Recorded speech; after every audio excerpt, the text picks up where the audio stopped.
The story begins in a quiet mountain village, lit only by the full moon. Inside, a sweaty young man tries to meditate and focus while holding a book. His name is Manhwa, and he used to be just an ordinary scholar without much talent. Everything changed when his parents abandoned him as a child and never reached out again. With no one to support him, he dedicated his entire life to studying to pass the examinations. The young man even sold the family house and took out loans from a local landlord. But after 3 years of trying, he ended up failing and saw his world fall apart. Just as he was about to give up on everything, he found some village children trapped on a cliff. While trying to understand how they ended up down there, something caught his attention. A burst of energy hit him head on and caught him completely by surprise. A mysterious woman appeared, saying he had potential, and took him away by force. The shock was so great that he ended up losing consciousness right afterward. Upon waking up, he realized he had been taken to the famous Kaoshan sect. Now on the path of immortality, he decides to get strong so he never has to bow his head again. After 4 months, he reached the first level of condensation and ceased to be a servant. While he was reminiscing about all this, a chubby friend opens his bedroom door. That was the official date. Manhwa was promoted to an outer sect disciple. A veteran instructs him to get an artifact at the pavilion and head to his new residence. The man also advises him to memorize the condensation scroll to survive. Manhwa thanks him for the advice with a bow and says goodbye to the elder. The sect manual teaches that every cultivator needs a protector to live without fear. As he walks up the mountain stairs, he is a bit confused by what he read. Soon, he arrives in front of a huge and imposing pavilion isolated at the top. A voice announces his promotion and says he must go inside to choose his artifact. At that exact moment, a small storage bag comes floating right into his hands. Not knowing what it is, he hears a voice mocking his complete ignorance. The entity explains how to use the item and finally allows him to enter the building. Determined, the young man walks firmly toward the light to claim his prize. The inside of the place is filled with shelves containing all kinds of bright treasures. He is completely amazed by the glimmer and hopes to find something truly useful. But amid so much luxury, an old copper mirror left on a table catches his eye. The item has no magical aura and even has some rust marks on its frame. Driven by curiosity, the protagonist decides to gently touch the surface of the mirror. Just then, a blonde young man jumps down from the upper floor in a flashy way, praising his vision. Manhwa is terrified by the sudden appearance, and the veteran's excited shouting.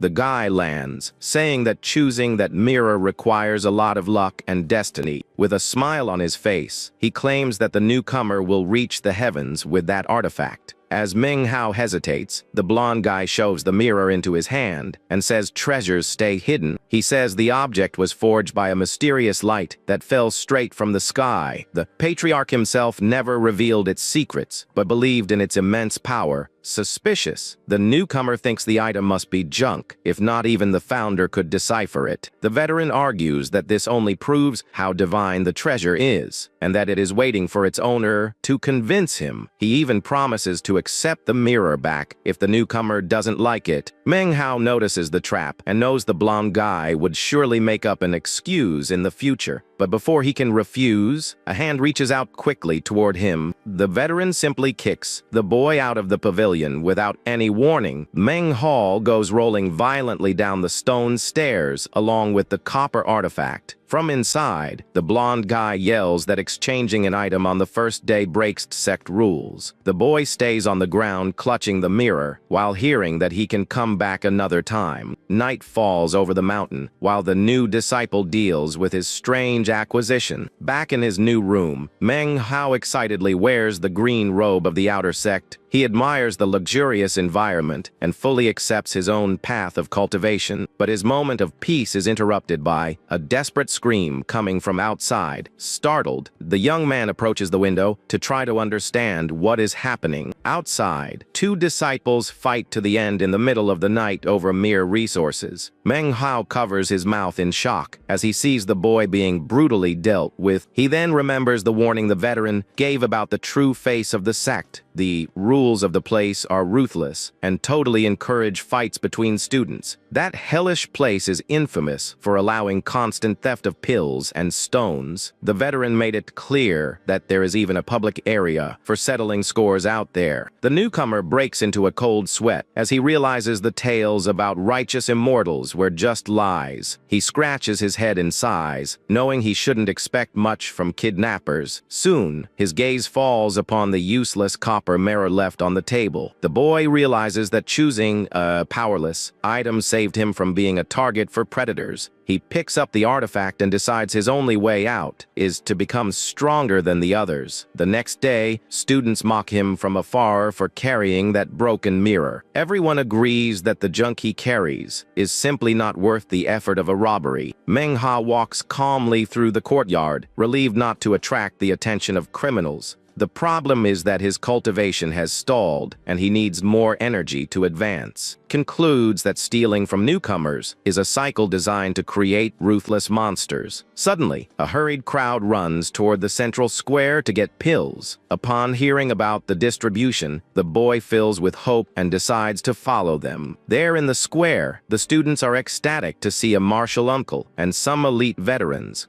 Everyone gossips anxiously in the crowd, imagining that a very special reward will be given. Meng Hao observes the leaders from high up and recognizes the same woman who took him by force. He hears colleagues saying the special prize comes with a 12-hour usage seal. The elderly man demands silence and warns that this is not a prize, but an incentive for chaos. Uncle Shangwen summons a green aura, promising 1 pill and half a stone to each student. He launches a large beam of energy that distributes the resources quickly throughout the crowd. Like magic, the rewards fall perfectly into the disciples' hands. Meng Hao is fascinated by his share and swears to protect those treasures at any cost. After the general delivery, the man reveals a coveted golden pill glowing intensely. The disciples go wild and wonder how many will perish fighting over that, but the old man warns that the treasure will be given as encouragement to the newly promoted student. The small golden sphere tears through the skies, lies like a shooting star, leaving a trail of smoke. The prize falls straight into Meng Hao's hands, and he panics. Aware he is the new target, the boy looks up and sees a multitude of hungry and cruel eyes focused on him. The students surround the freshman immediately, making all kinds of threats to steal the pill. Meng Hao feels the overwhelming pressure of the group, shouting aggressively from all sides. Meanwhile, on the mountain peak, one of the elders observes that the game has gone too far. He sighs, stating that giving that item to a newcomer is basically a death sentence. But the other elder replies coldly that cultivation has never been fair and everyone must fight. Since the founder prohibited changes to the format, they decide to just watch the boy's fate. Back in the square, Meng Hao raises his empty hand, desperate to stop that massacre. In a grand tone, he gives a speech on how grateful he feels for being guided to that sect. The silver-haired veteran blinks, confused, as she realizes the boy mentioned her name. In a master move, the boy extends the pill toward her as gratitude for having saved his life. The other students are frustrated for not having thought of such a clever political solution. Flattered, the woman asks the leader for permission to accept the gift from her newest junior. With the uncle's blessing, she extends her hand to collect the coveted reward from the clever boy. The pill flies smoothly from the boy's hand, straight into the possession of the silver-haired veteran. Satisfied with the gift, she decides to lend him her own spiritual cave on the south peak. Meng Hao smiles, relieved to realize the word cleansed keeps the other students' greed at bay. The two elders watch everything from above and laugh, impressed by the cunning of the young newcomer. Later, the boy arrives at the entrance of a huge stone door, isolated on the mountain. He holds a green jade token, knowing that item acts as the key to the place. Upon touching the small stone against the door's surface, an intense glow illuminates the area. With that, the heavy doors open slowly, releasing a dense smoke of spiritual energy. The newcomer is amazed by the richness of the environment and feels he has found a divine location. He even finds a spring will be perfect to accelerate his initial cultivation. Aware that this place is worth much more than the pill, he decides to train all night long. At dawn, he wakes up euphoric because a single night there yielded the equivalent of 2 months. But since the location's energy dried up after the training, he realizes he needs to wait for the spring to fill. Taking advantage of the free time, he gets out of bed and decides to check on his chubby friend. His plan is to train in isolation at the spring until he is strong enough to swap the copper mirror. While walking distractedly through the forest, the boy hears a suspicious rustling in the bushes. Excited by the chance to catch prey, he tucks the mirror into his clothes and prepares to pounce. Without thinking twice, the protagonist leaps aggressively right into the dense foliage. The friend he is looking for is a wealthy young man named Lee Fugoi, who was also taken by force to this place. They were both kidnapped together by the veteran and ended up working as servants in the sect. The chubby boy used to cry in corners because he should have been inheriting his mansion and concubines. Despite the complaints, the loyal boy chopped wood so Manhwa would have time to study, but the boy hid the bizarre secret of suffering from sleepwalking and biting things at night. The newcomer even remembers seeing his friend rip a piece off a wooden table with his teeth. Back in the forest, the protagonist spies carefully, trying to focus on his small, stealthy prey. He celebrates with shouts upon managing to catch a terrified wild pheasant by the neck. But suddenly, the copper mirror tucked inside his clothes starts to vibrate intensely. To the boy's total despair, the bird's backside simply explodes in a fountain of blood. He stands there with wide eyes in shock, not understanding if the creature burst on its own. Feeling his clothes getting hot, he takes the mysterious mirror out of his pocket and starts to get suspicious. The boy stands in silence in the middle of the trees while processing what just happened. To test his bizarre theory, he throws himself again with everything into the bushes to hunt. Soon he finds a small rabbit sitting peacefully in the grass and approaches with caution. Manhwa points the glowing mirror straight at the animal, which stares at him completely confused. Immediately, the creature's backside explodes, spreading even more blood across the scene. Fascinated by the gruesome power, he starts testing the artifact by pointing it at foxes and squirrels. The boy develops a maniacal look while discovering the true destructive potential of the item. A true carnage paints the forest red as the mirror annihilates more victims. Admiring the trail of mutilated corpses, he finally accepts that he has found a supreme treasure. Already back in the cave, he counts on his fingers how many beasts were defeated by his explosions. Since snakes and crocodiles didn't suffer damage, he deduces that the magic only works on furry targets.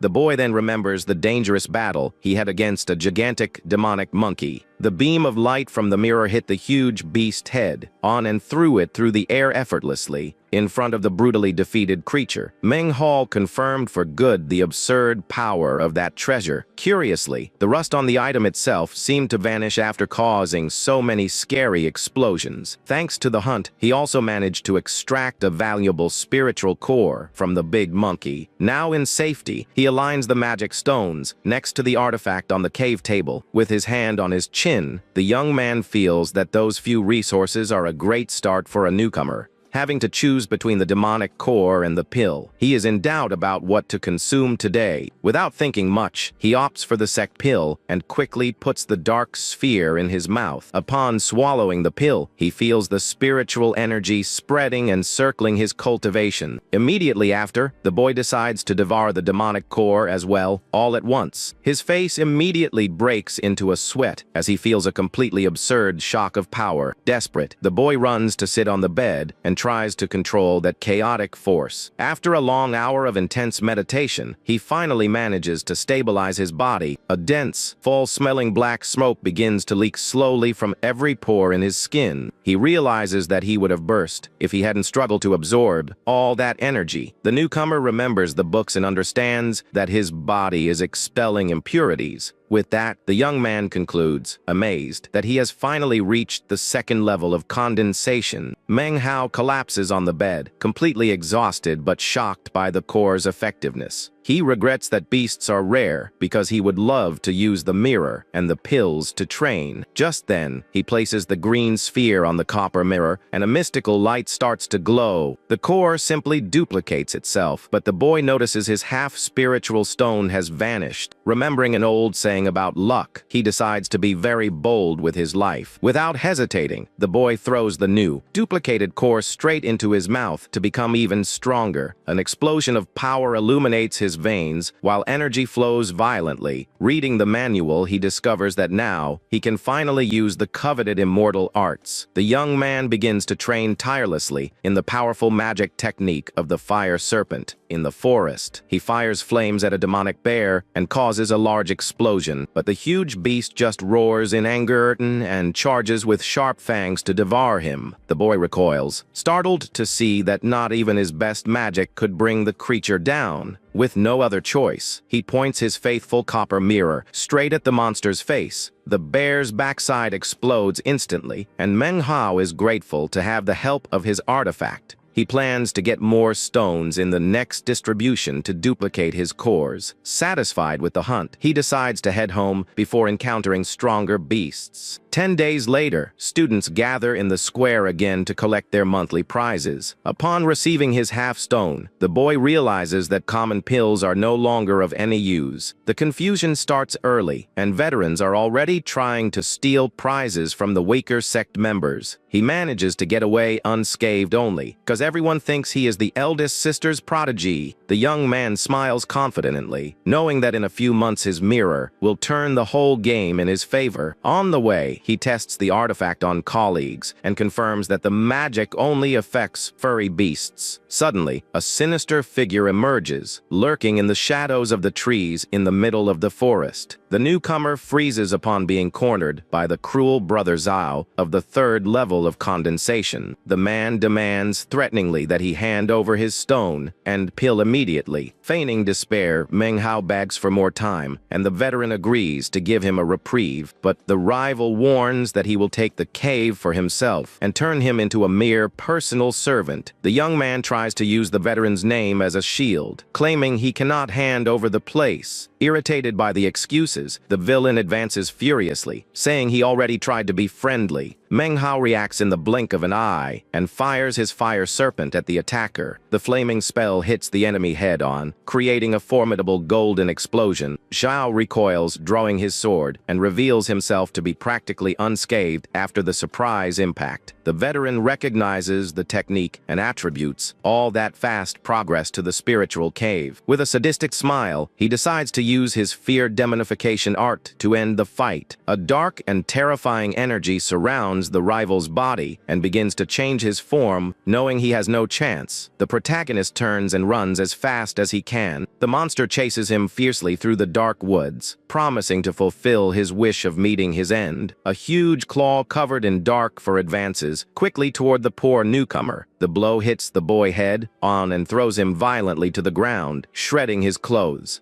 Manhwa slides across the battlefield and uses his own hands on the soil to manage to break. The monster boasts of its lethal technique, but the young man focuses only on its new, thick fur. Upon noticing the monster's thick fur, Manhwa draws his copper mirror with a smile. He points the artifact confidently straight at the fierce werewolf charging at him. Immediately, a colossal explosion of light and blood erupts from the beast's backside. The gruesome impact is so strong that the creature collapses to its knees in the grass. While Zhao screams in pure agony, the young man marvels at seeing that the mirror worked. With the advantage in hand, the newcomer proposes a truce so each can go their own way. But the humiliated veteran bellows that he will eradicate all the boy's family and ancestors. The threat awakens Manhwa's fury, and he decides to eliminate the rival to protect his parents. Without pity, he focuses his energy on the artifact and aims at the beast one more time. Another devastating explosion hits the monster, which writhes on the ground in absolute suffering. The internal pressure is so great that blood gushes from the burst veins on its face. With wide eyes, the veteran lets out one last roar of pain, tearing his throat. The monster is thrown down the cliff by a final, grotesque explosion of blood. With the end of the deadly battle, the copper artifact falls silently to the dirt floor. Manhwa stands paralyzed, trying to process the brutality of what just happened. Upon facing the mangled corpse of the beast, he realizes he has taken his first life. Days later, in the public zone, the violent fights between disciples continue to be fierce. A boy has his chest torn open by a sword blow during a ruthless duel. The winner laughs sadistically, promising that this will be the anniversary of the rival's end. However, a cheerful voice interrupts them, calling the attention of the two bloodthirsty fighters. Meng Hao emerges selling medical items under the improvised banner of Pill Emporium. With a salesman's smile, he offers a healing pill for just one spiritual stone. The injured boy revolts at the abusive price and shouts that he is being robbed in broad daylight, but the merchant convinces him that buying the pill to win and loot the rival pays off. The injured one gives in to the logic and tosses the payment while Meng Hao collects the stone. Celebrating, the saving remedy is thrown accurately straight into the hands of the injured disciple. In an instant, the deep cut on the boy's chest closes completely, releasing smoke. The merchant thanks him for his patronage while the customer gets up, healed for the rematch. The other fighter goes berserk upon seeing the sudden disadvantage and goes for the attack. Enraged, Meng Hao retreats gracefully while the two rivals cross their sharp blades again. The combat restarts with even greater violence and sweat gushing on the battlefield. This time, it is the warrior who complained about the healer who ends up taking a blow to the stomach. Immediately, the boy appears beside the newly injured one, offering his quality products. Seeing that Meng Hao helps any side for money, the previous customer revolts against the mercenary. While the fight restarts, the fake merchant runs with his banner toward the next sale. He finds another pair fighting and offers the cure in exchange for the loot of the opponent himself. One of the guys refuses the offer. The clever one convinces the other to buy the advantage. Further ahead, he blackmails two nearly finished students, selling salvation to the fastest one. The young man walks proudly through the mountain, promoting himself as a fair-priced healer. With his stock empty, he decides to monopolize the healing market to profit abusively. Suddenly, a student tries to ambush him, shouting, enraged, with a heavy sword in hand. But the attacker ends up with his face crushed in the blink of an eye by the young newcomer's strength. Meng Hao mocks the rival's stupidity, arguing that he would never sell without defensive power. He suggests that the knocked out guy buy the products next time and loots the others bagged. Back in the safe cave, the boy counts his new treasure of 53 stones. The young man marvels at realizing that profiting from war is much more lucrative and risk-free. Among the spoils, he comes across a valuable beauty pill that preserves youth. Suddenly, the heavy doors of the hideout open, revealing a mysterious shadow. The boy turns his head, completely startled, to see who invaded his isolated retreat. To his total surprise, the imposing elder sister Shu enters, walking through the stone hall. Meng Hao quickly bows respectfully and greets his benefactor humbly, but when he lifts his head, the young woman walks past him, as if he were just an invisible ghost. She doesn't even look back as the boy realizes he is nothing more than an unimportant nuisance. In an attempt to approach her, he invites the veteran to rest a little inside his new home. Coldly, she refuses the offer, saying she is about to enter seclusion and just wanted to see how he was doing. He watches the young woman disappear into the darkness while remembering a lesson from the sect manual on his table. The text stated clearly that to not live worried, a person should always have a strong supporter. Without wasting time, Meng Hao runs through the forest shouting until he manages to reach his protecting muse. With cupped hands, he offers the rare and very expensive beauty pill as proof of his eternal gratitude. Sister Shu turns, impressed by the attitude, because she knows how difficult it is to get an item like that touched. The girl touches her pill, aware that the young man's flattering words are very sincere.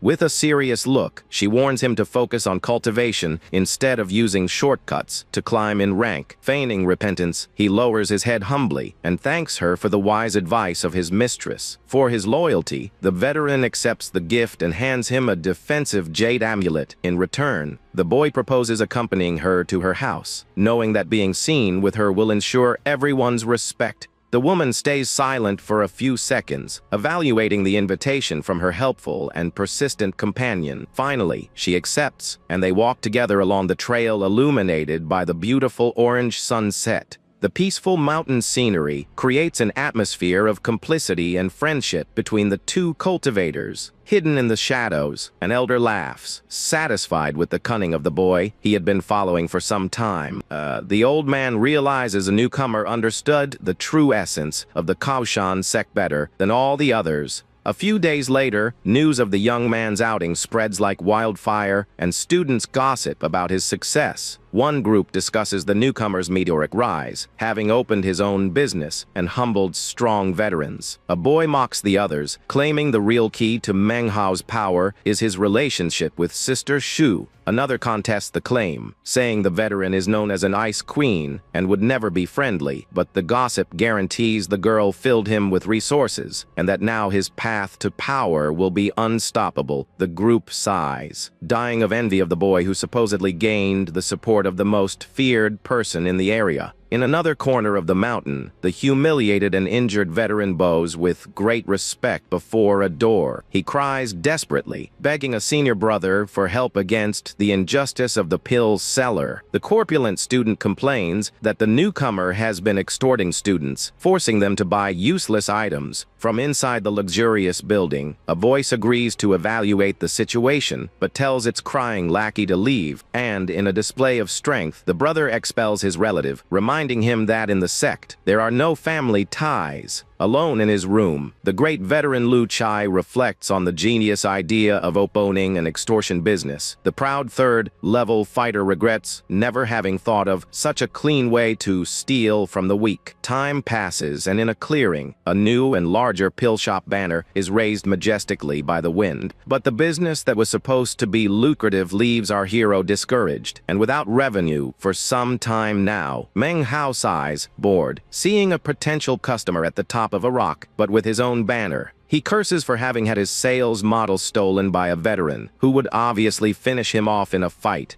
As usual, two apprentices meet in a wild sword duel, bathing the forest in warm blood. One of the young men is brutally cut in the chest and spits a large amount of blood from the violent impact. His opponent is impaled right afterward, proving that the duel is at a critical moment for both sides. Meng Hao emerges, smiling, with his usual offer, promising to keep the winner alive for a modest fee. But to his huge surprise, the copycat veteran appears on the other side and proposes the exact same conditions. And to Meng Hao's complete horror, his customer hands the stone to Lu Chai, who offers a good discount. Throughout the afternoon, the blatant copy continues to completely ruin our hero's once lucrative business. Outraged, he sighs, frustrated to see that he managed to sell only 2 small items during the entire morning. On the other hand, his competitor delights in a large handful of magic stones gained from the fake emporium. The great Lu Chi boasts of his success, but confesses that the mere existence of Meng Hao is like a splinter in the eye. The next day, the cruel veteran begins to force kneeling students to buy his products at sword point. Meng Hao observes the scene, lying on a rock, upset for not having the courage to rob people so openly. The next morning, the villain intercepts the young man and threatens to finish him if his old banner remains on the battlefield. Meng Hao falls, startled, to the ground while the villain approaches, threatening to cripple his cultivation forever. The next day, our hero decides to act and stands guard at the door of the duel zone for weak disciples. Some boys arrive to battle and speculate if the newcomer intends to provoke the feared #1 veteran. Suddenly, firm footsteps break the silence and attract all the curious gazes of the place to the dirt trail. Disciples point, shocked to see the great Lu Chai arriving, imposing, to deal with the problem. Meng Hao advances courageously against the rival, using his support hand to propel himself toward victory.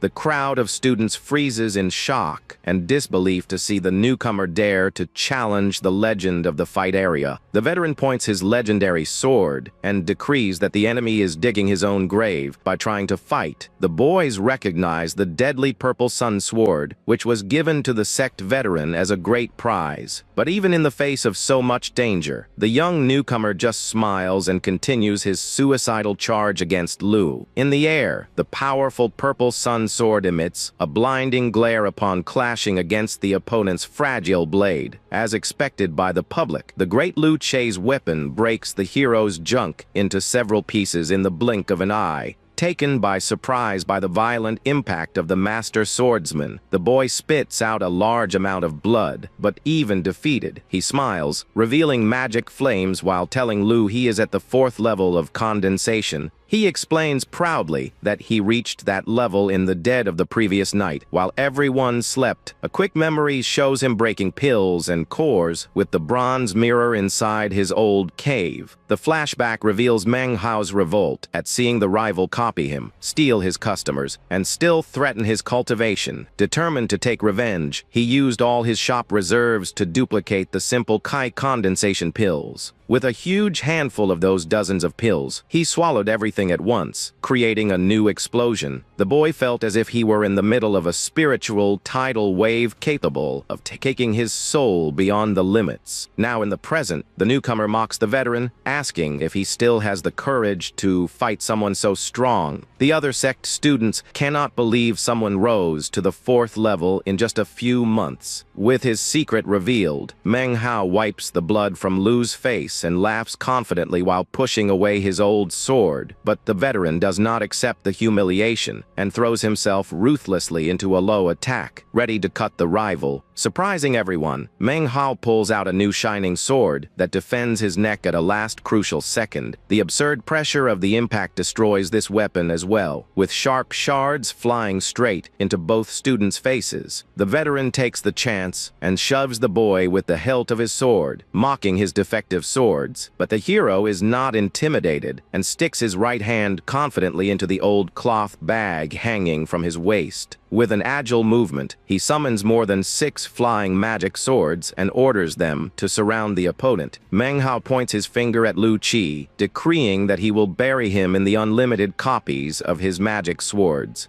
The flurry of sword soon pushes the opponent against the rocks in an uninterrupted whirlwind of scary lights and sounds. The iron rain crushes the veteran's defense in dozens of incessant blows that shatter everything around them. The public is terrified to see Lu's legendary weapon simply crack against such common and useless swords. Surrounded by as many other lethal blades, the boy demands the rival stand up and face his blows. Tasting blood, the veteran curses his opponent and decides to activate his own secret trump card for good. Students in a panic flee, desperate, upon feeling a terrible and unknown wave of power dominate the clearing. Lu launches a huge green amulet in the shape of a gourd, while the young man collects his swords to try to fight back. The villain roars, revealing that Meng forced him to use the powerful weapon that requires at least the 4th level of power from the magic gourd. A monstrous spiritual lightning hits the ground, exploding the entire region around the students.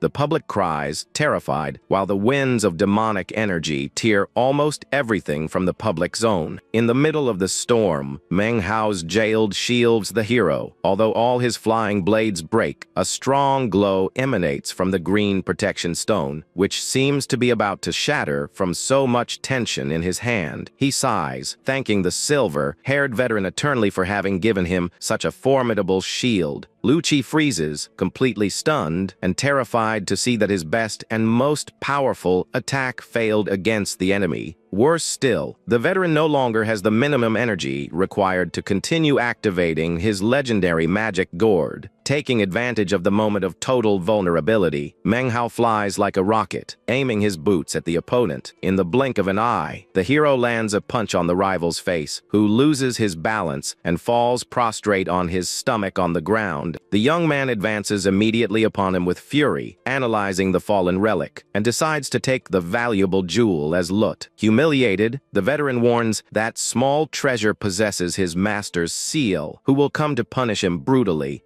The two debate under the gaze of the sect, while Lu claims that the rules protect them from endings in the area of the weak. The young man points his finger, stating he will destroy the enemy's cultivation as revenge. Totally terrified, the rival retreats, stumbling, begging for mercy. Later, silence reigns at the entrance to Meng Hao's safe stone cave. Inside, he reflects that he would fight the same way, even knowing who supported the rival. The boy concludes that the conflict was completely unavoidable to avoid being finished off. The problem is that without magic stones, he cannot duplicate the powerful amulet. With no way to hide the relic, he tries to decide to whom he will hand over the artifact. The newcomer naively thinks about returning the gourd to the kind senior brother Wang. Just then, a lackey of Wang yells at the door, demanding the boy come out on his knees. Irritated by the visit, Manhwa asks from inside for the man to get straight to the point. The messenger smiles with mockery and decides to transmit his master's order from right there. In an arrogant tone, he states that the newcomer's life will be spared thanks to his youth, but he demands he return the gourd and cut off his own arm and leg as punishment. The boy goes into shock, questioning if Wang's orders override the place's rules. The envoy claims the orders are absolute and orders the newcomer to kneel in the square. Without receiving answers, the man turns his back and warns he is leaving. Night advances silently over the mountain, lit by the crescent moon. In the room, the young man panics, not knowing how to escape that terrible sentence. His first instinct for survival is simply to flee from there as fast as possible. But he walks to the heavy door, hesitating if flight would really be the only way out. Upon touching the stone, he realizes that abandoning the sect would turn him into a criminal. The next day, the boy leaves his cave with a gloomy and determined expression, leaning against a tree. The lackey mocks him, praising his intelligence for not having fled. Manhwa replies coldly that he would never accept being marked as a traitor to the sect. Satisfied, the man guides him along the path, advising him to beg for forgiveness from the master. The newcomer clenches his fists and glares at the ground, boiling with hatred for the absurd injustice. The two climb the endless stone stairs toward the top of the great mountain. In the main courtyard, Senior Wang Tengfei exudes kindness, distributing advice. The students sigh admired, while a disciple returns some borrowed pills. The kind leader refuses the payment and tells the student to focus on his own cultivation. The serene gaze of the arrogant man soon turns to the arrival of the small newcomer. With a gentle smile on his face, he extends his hand, demanding his item back. Manhwa approaches slowly and stops before the great absolute genius of the sect. In an act of courage, he recites that by the sect rules, the spoils belong to the winner. The lackey laughs, mocking the boy's immense stupidity in citing laws there. Senior Wang smiles, warning that the gourd only belongs to whoever he decides to give it to. With a simple movement of his finger, the master fires a brutal invisible attack. A monstrous gust of wind crushes the young man's body and pushes him violently. Desperate, Manhwa activates his valuable green jade shield at that exact moment. The senior makes a face and lets out a sigh of boredom in the face of that pathetic defense.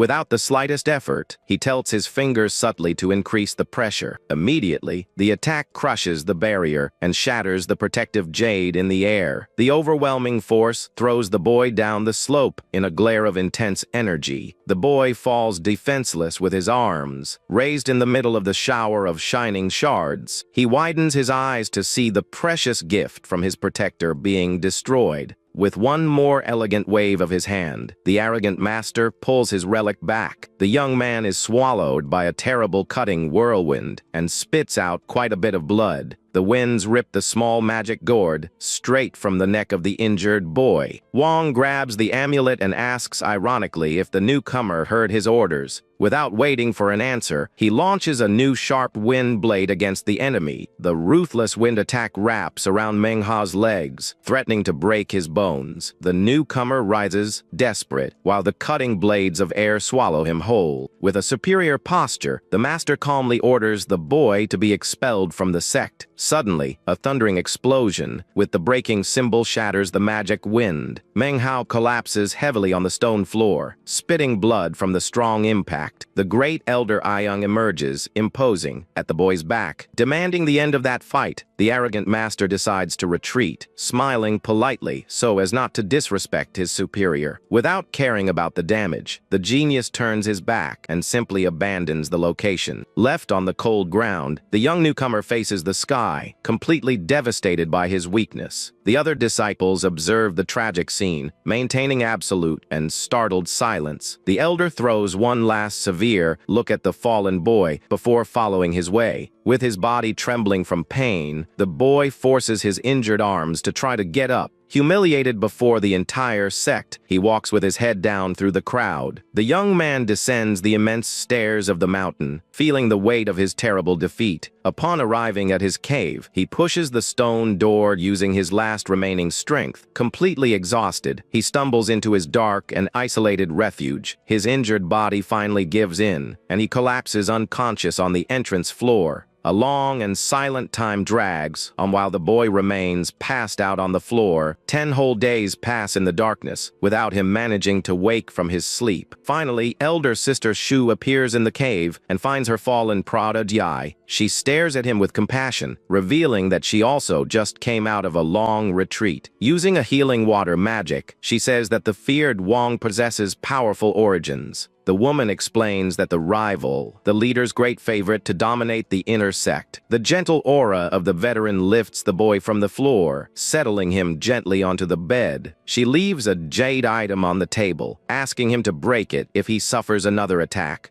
Manhwa wakes up in pain and asks how long it takes to reach the 7th level of power. The girl replies that it takes decades and advises him to focus only on his own training. Once again alone in the dark room, the boy stares at the ceiling, reflecting on his fate. An external voice warns him that his old friend was also promoted to external disciple. The newcomer remains motionless with opaque eyes, still digesting the trauma he suffered. Determined to change, he finally gathers courage and rests his tired feet on the floor. Manhwa approaches the table and decides to read the old sect rule manual one more time. The book insists that every cultivator needs a strong protector to live in total peace. With a fierce expression, the boy bites his own finger until he tastes his blood. He rests his bleeding finger firmly on the open old pages of the book. Furious, he writes over the text, swearing that he will be his own true support. Time passes, and the mountain landscape transforms with the dry leaves of autumn. The young man ties his hair into a ponytail, marking the beginning of a new phase. With clean clothes and a confident posture, he descends the stone steps toward the courtyard. Down below, his old chubby friend waves in an animated eye, catching way at him. The boy says goodbye cheerfully to the old colleagues, who tremble with fear, crying with relief. Manhwa observes the strange scene, completely confused by the group's desperate reaction. The chubby boy walks happily, boasting of his popularity and thinking his colleagues were shy. Arriving at a huge pavilion, the friend shouts, animated, to show his great treasure. Manhwa is disappointed to see that the special prize is just a very short sword, but the chubby one smiles, displaying his sharp teeth, saying the weapon is hard to bite. The hero remembers the dark nights and concludes that the boy has a talent for magic teeth. Manhwa offers to share his rich cave, but the chubby one refuses, valuing his privacy. The newcomer says goodbye, smiling, relieved not to need to hide his copper mirror. Later, the protagonist sits calmly to meditate in front of the fight zone. The protagonist hands his business to the chubby one, but advises him not to risk too much with businesses closed. Manhwa starts to meditate quietly on a rock in the autumn. The harsh winter soon arrives, and the young man continues cultivating focused amid the dense snow. His chubby friend emerges animated, pulling him by the hand to introduce him to a visitor. The newcomer recognizes Xiao Hu, who greets him respectfully, revealing that now he is also a student, as the four were kidnapped together. Manhwa asks about the friend who walked with him. With a sad look, the boy reveals that their old companion has, unfortunately, met his end. He says a wind blew him off the cliff, and the animals dealt with his body down there. The chubby one cries and begs the visitor to stay with them, ensuring the protagonist's protection. But surprising everyone, the young man refuses the offer coldly and warns that he will follow his own path. The visitor moves away alone in the middle of the snow, leaving the two friends behind on the mountain.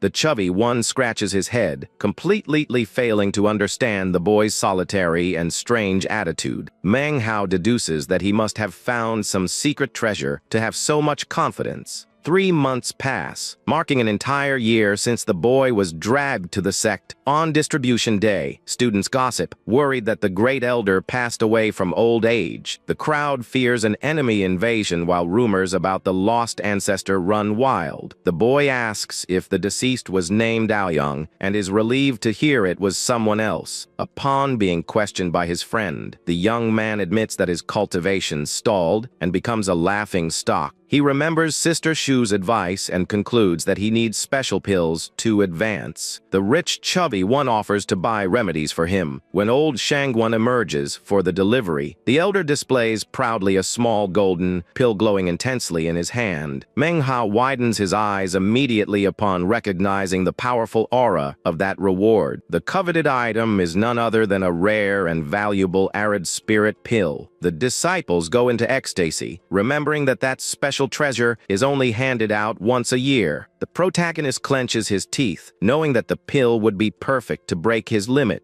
With a tired expression, the old leader demands that everyone remain absolutely silent in the courtyard. He observes the greedy crowd and says he has been in charge of distribution for 2 long years. The elder gives a vague speech, stating that he always had a great soft spot for new students. The hero listens to everything attentively while the old man lies, saying new talents will save the sect. On the other side, the chubby young man bites his dagger, anxious for the award result. Without much patience, the old man gives up on the speech and throws the prize in a precise beam of light. The pill hits the hands of the poor chubby one head on, who goes into shock from the unexpected impact. Terrified by the target on his back, Meng Hao's friend curses his own luck. He begs for salvation, knowing that holding that item is literally a death sentence. Without wasting time, the veterans advance with a thirst for blood, and Meng Hao tries to push the crowd away. More and more greedy students join the confusion, pushing each other for the treasure. In a quick and intelligent movement, the newcomer snatches the golden pill straight from his friend's hand. He throws the boy to the ground to protect him and orders him to run to the safety of his cave. The attackers notice the exchange and mock him, thinking the 4th-level newcomer will be easy prey. Without hesitating, the young hero turns his back and flees in a dash, descending the huge stairs. To feign innocence, the chubby one points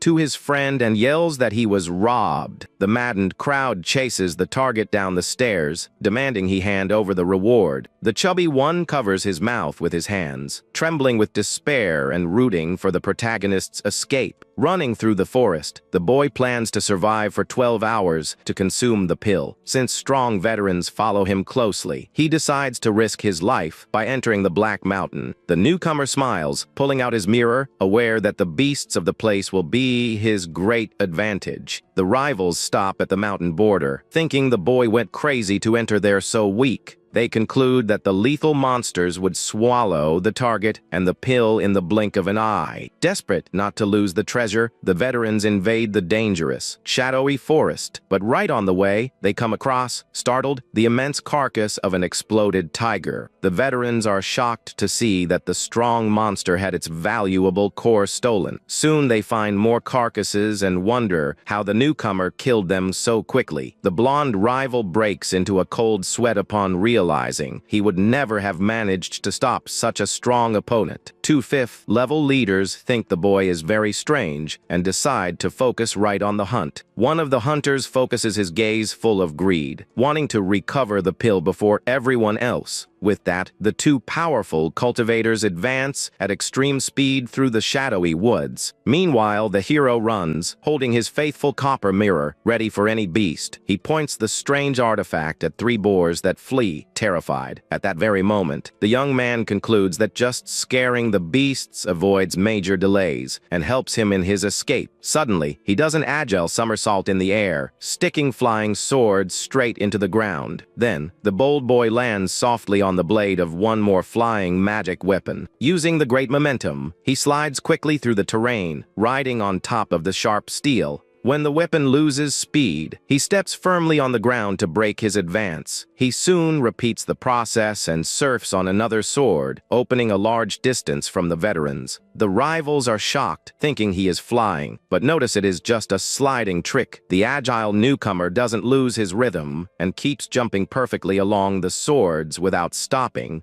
The villains think the trick is very stupid for wasting energy and decide to wait for him to get tired.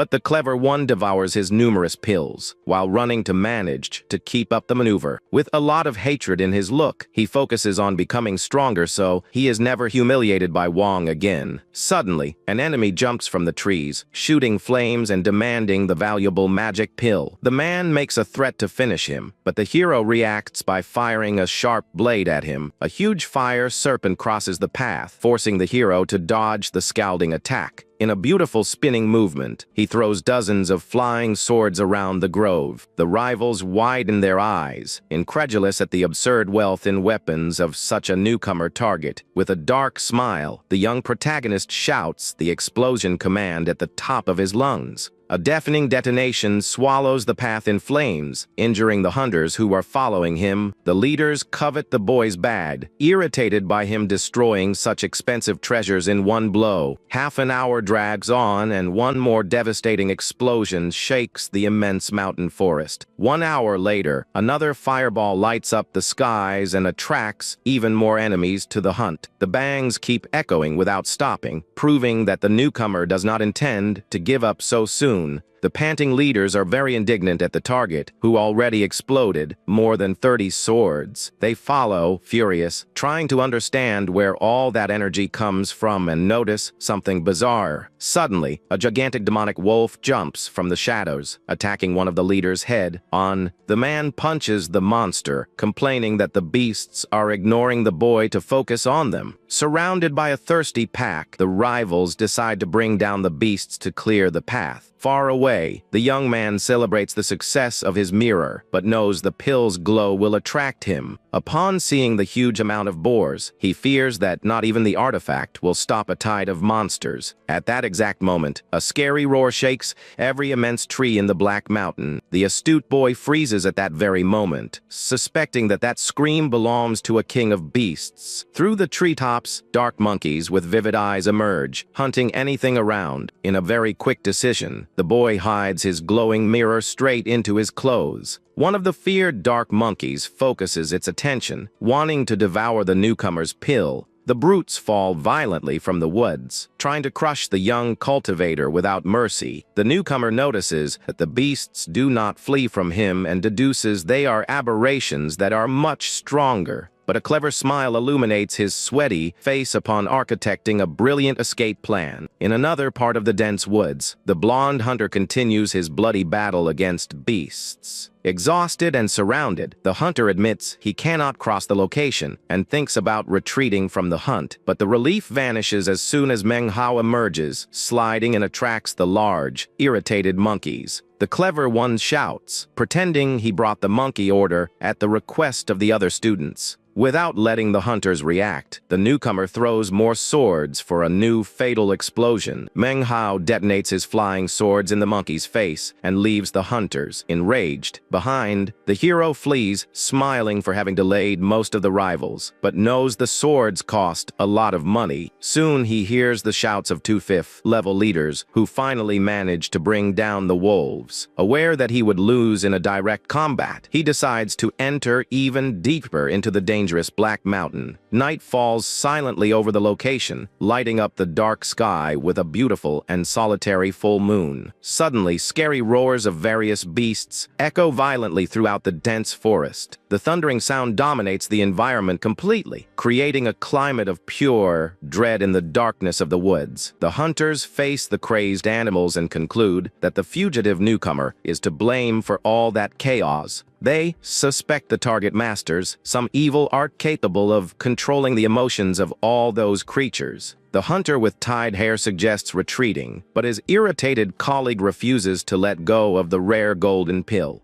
Meanwhile, in the depths of the woods, the trees sway under the night cloak of the wild region. Manhwa widens his eyes, completely shocked and sweating cold, upon being faced with something scary. An immense and horrifying demonic snake rests silently in the middle of those enormous rocks. The boy freezes in fear before the colossal size of the creature that sleeps curled up on the great mountain of stone. Upon analyzing the beast with heavy breathing better, he notices that the giant monster seems to suffer from a lot of pain. The animal's shell breaks little by little, and the protagonist deduces that the snake is shedding its skin. Suddenly, the terrible scaly monster lifts its head and fires a deafening roar toward the skies. The roar destabilizes the boy's energy, and he discovers the true origin of all the panic of the other beasts. He remembers that snakes become very weak in this phase and calculates that a creature of that size would take years in the process. With his body unable to withstand the immense sound pressure of the environment, the young man ends up spitting blood, injured internally. The lethal impact makes the newcomer conclude that the monster must be almost at the supreme limit of power condensation.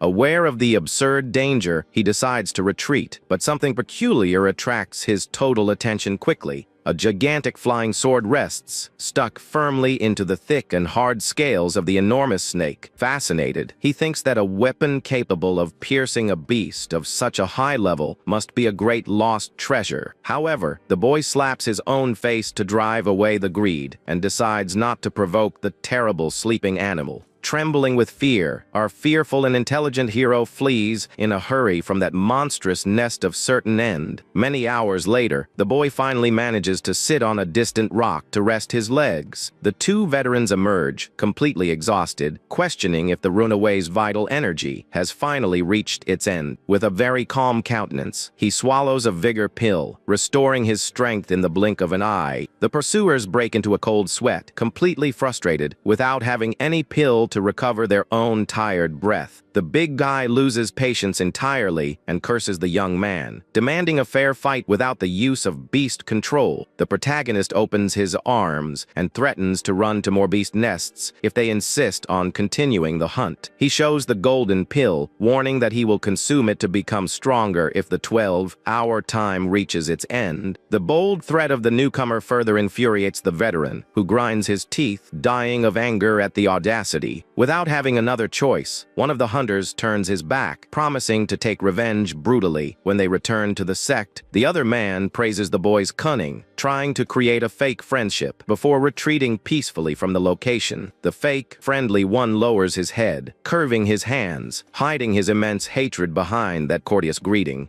The newcomer observes in absolute silence, the figures of the two rivals disappearing little by little through the dense, dark forest. Relieved, the young man collapses on the rock, complaining that he would spend all his reserves if that escape lasted any longer. Half an hour passes and the restrictive tracking seal that glowed every hour finally expires under the radiant sun. With eyes overflowing with pure joy, the boy celebrates, admiring his valuable and shining golden prize. He summons his greatest and most reliable weapon, asking for the bronze mirror to perform its much-loved miracle. The bold healer bets all the magic stones from his business on the table to try to duplicate the powerful remedy. After glowing intensely, the relic consumes the funds, creating 10 glorious, identical pills on the flat rock. Taken by an unshakable determination, the hero declares that he will finally break his limits to become unbeatable. Meanwhile, at the top of the mountain, a mysterious man with long hair murmurs, satisfied with his long wait.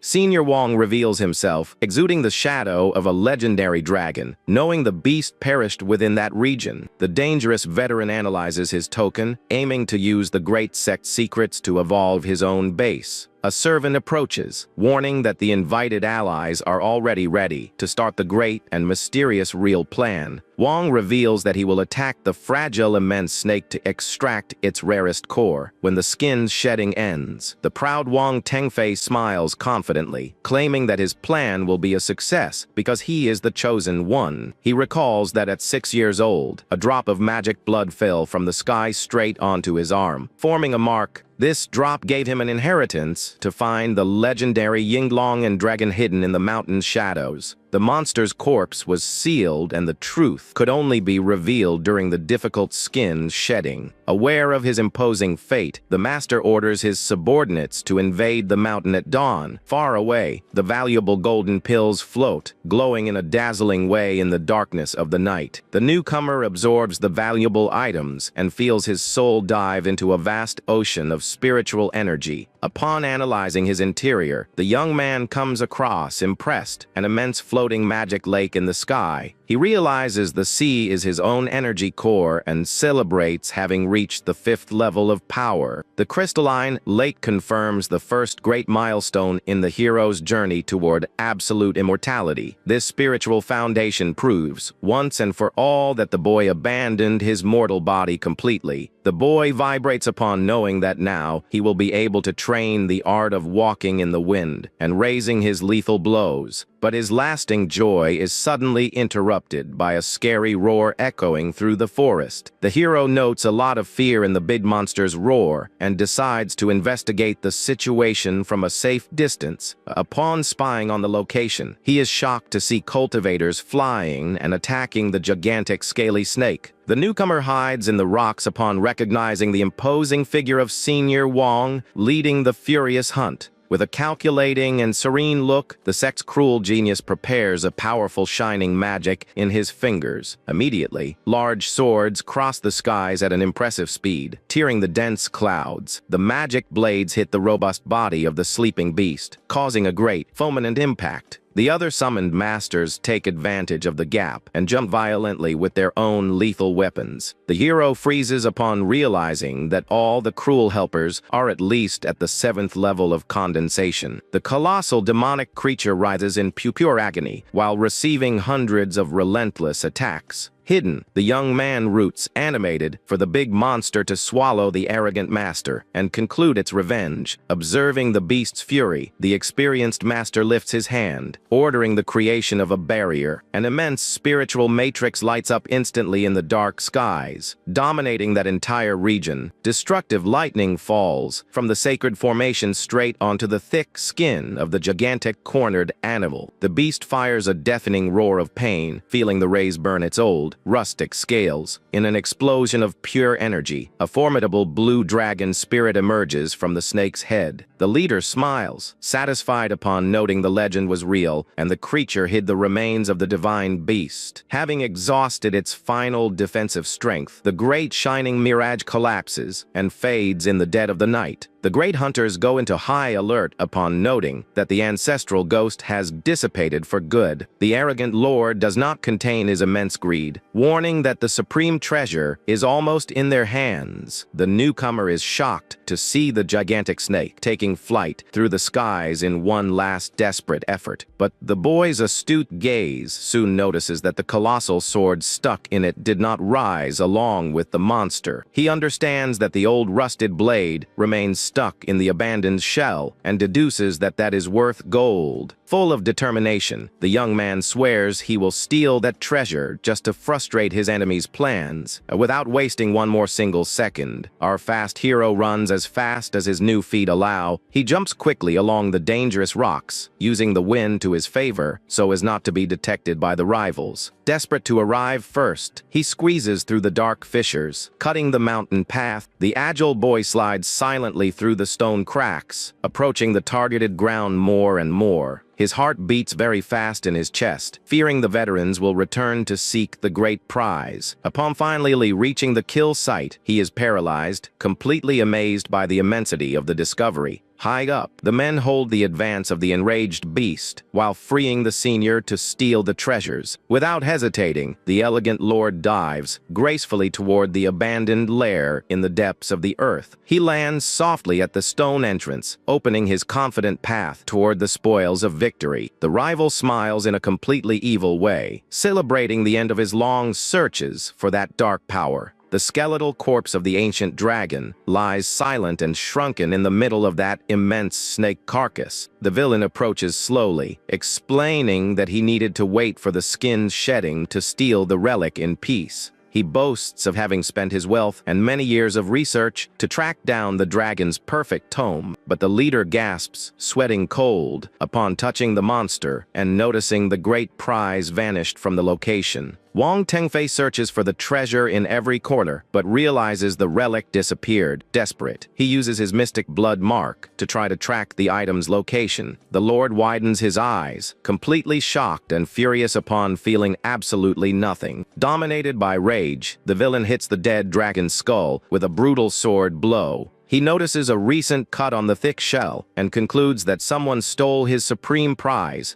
Without wasting time, the great genius flies furiously out of the cave in search of the thief. Floating over the forest, he yells, demanding to know who dared steal his valuable core. With a demonic expression, the master bellows at the top of his lungs, tearing the silence of the night. Far away, the young hero displays a greedy smile, knowing he ruined the arrogant rival. Upon hearing the enemy's shouts of fury, the clever one accelerates his pace, so as not to be caught. The boy finally arrives safe in his cave and collapses, exhausted on the cold stone floor. Calmer, he decides to check his spoils and pulls out a beautiful storage bag. The newcomer remembers having looted that item from the corpse of a great veteran cultivator. Very curious and anxious, our hero opens the small magic bag to check his wealth. From inside, he pulls out a small spiritual stone, complaining that his energy is very weak. But the young man is shocked to see that the bag holds more than 2,000 such stones. He also finds some common clothes left behind, but decides to ignore the useless pieces. Next, he pulls out the big demonic snake core, dreaming of duplicating the jewel. However, his magic mirror heats up absurdly, and the boy drops the artifact in a beautiful scare. Fallen on the table, the relic fires a bizarre beam of light straight at the valuable core. The jewel reacts, glowing intensely on the table, while small cracks appear around it. Rays of spiritual energy fire violently in all directions of the old cave. Manhwa goes into a panic and tries to grab the mirror to stop that magic confusion. Upon collecting the core, he notices the shell cracked, revealing a strong reddish glow. The boy peels the jewel carefully and reveals a red treasure exuding immense power. He is totally amazed by the dense and pure energy that fills his entire room. Satisfied, the hero finally focuses his attention on the last spoil of that great hunt. He wields the heavy wooden sword, noting that the rustic blade is terribly sharp. Suddenly, the ancestral weapon starts to suck all the spiritual energy from the nearby spring. Curious about the phenomenon, he brings a small magic stone closer to test the weapon's hunger. In the blink of an eye, the sword sucks all the essence from the stone, leaving the boy speechless. The newcomer concludes, animated, that the weapon would drain the spiritual power of any injured enemy.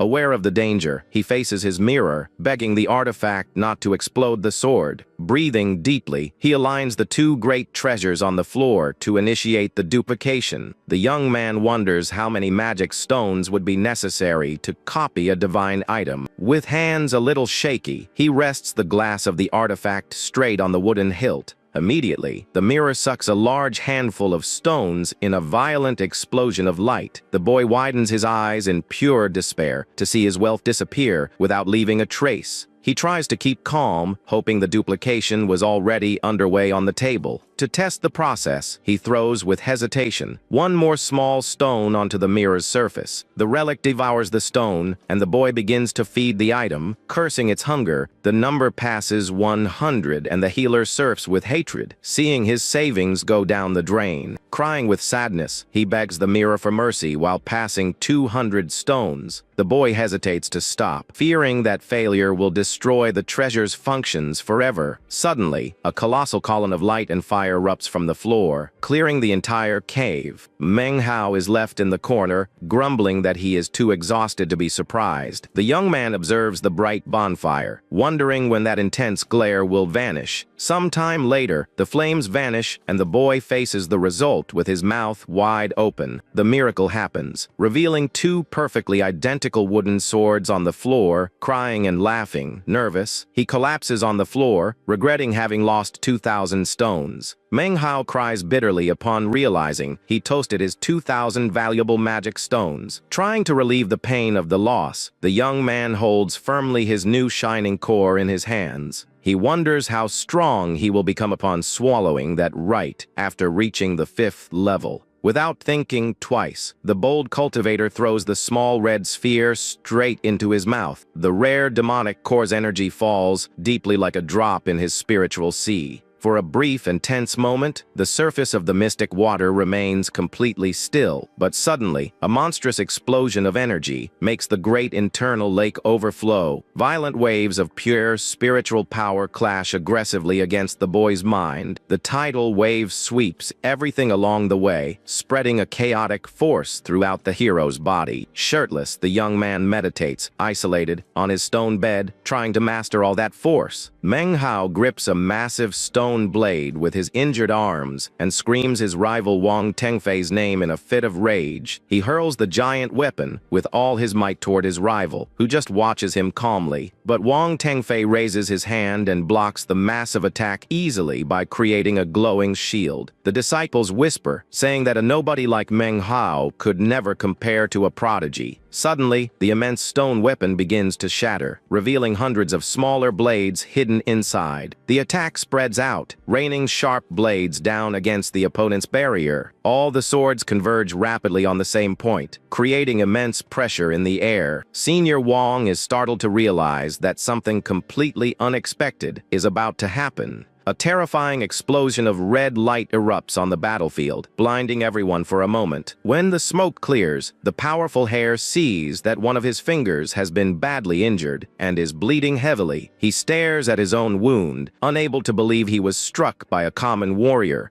Meng Hao warns him that he has destroyed the finger that insulted him in the past, and that they are now finally even. The crowd is in complete shock to see the sect's prodigy injured in such a humiliating way. Overcome by hatred, the young master shouts, accusing his rival of having stolen his valuable inherited treasure. He loses his temper upon realizing that a divine weapon capable of dominating the world has ended up in Meng Hao's hands. The boy acts oblivious, while his opponent swears he would recognize that sword anywhere. Furious, he summons two beasts of pure spiritual energy, determined to recover the item at any cost. But Meng Hao just swings his wooden weapon and destroys the elemental attack with one agile strike. The effort causes the hero to cough up blood, and the villain mocks him, saying he cannot handle the weapon's power. Meng Hao fires back, saying that his rival only wants to rob him, and asks if that sword is truly the only one in the world. With an ironic smile, he pulls out a second shiny item and asks if that one belongs to his enemy too. To everyone's astonishment, the youth positions himself holding two identical magic swords. His rival's eyes widen in total shock. Unable to understand what he is seeing before him, the nobleman begins to stutter in desperation, repeating that it is impossible for two of those legendary weapons to exist. Meng Hao walks slowly, taunting his rival and asking which of the two is the supposed unique relic. He charges forward, revealing that the two blades are actually a sacred pair that belongs only to him. Suddenly, the ground explodes, and the hero realizes his opponent is ascending to the skies to escape the strike. Without hesitation, the boy also leaps high into the air, initiating a frantic aerial confrontation before the audience. Spectators comment in surprise that both are flying even without having reached the foundation stage. The villain draws a mystical amulet and warns that he will use its powerful destructive energy to end the fight. The nobleman activates the item, ordering his opponent's downfall, while the young warrior just dares him to try. High above, the final clash between the two powers begins to unfold before the sect's watchful eyes. An immense wave of golden energy explodes in the sky, illuminating everything with devastating, violent force. Meanwhile, a sphere of red light shines intensely at the bottom of the spiritual lake inside Meng Hao's body. The mysterious black dragon spirit emerges from the shadows, emanating an ancient and overwhelming energy. Sharp gusts of wind swirl furiously in the air, tearing through the sky with the impact of the terrifying clash. A dense cloud of smoke spreads slowly, covering the entire combat scene after the loud boom. A violent beam of light strikes the ground with force, completely destroying the stone arena below them. The proud heir falls, defeated and motionless, in the middle of the debris of the battle he just lost. The disciples panic upon realizing the humble youth has won, and now wants to take his rival's life. With an implacable look, the boy dives down, holding his sharp blade to deliver the final blow. The elders scream in desperation, begging him to stop and not commit such a terrible act. But a powerful man appears in the last second, saving the defeated youth and stopping Meng Hao's advance.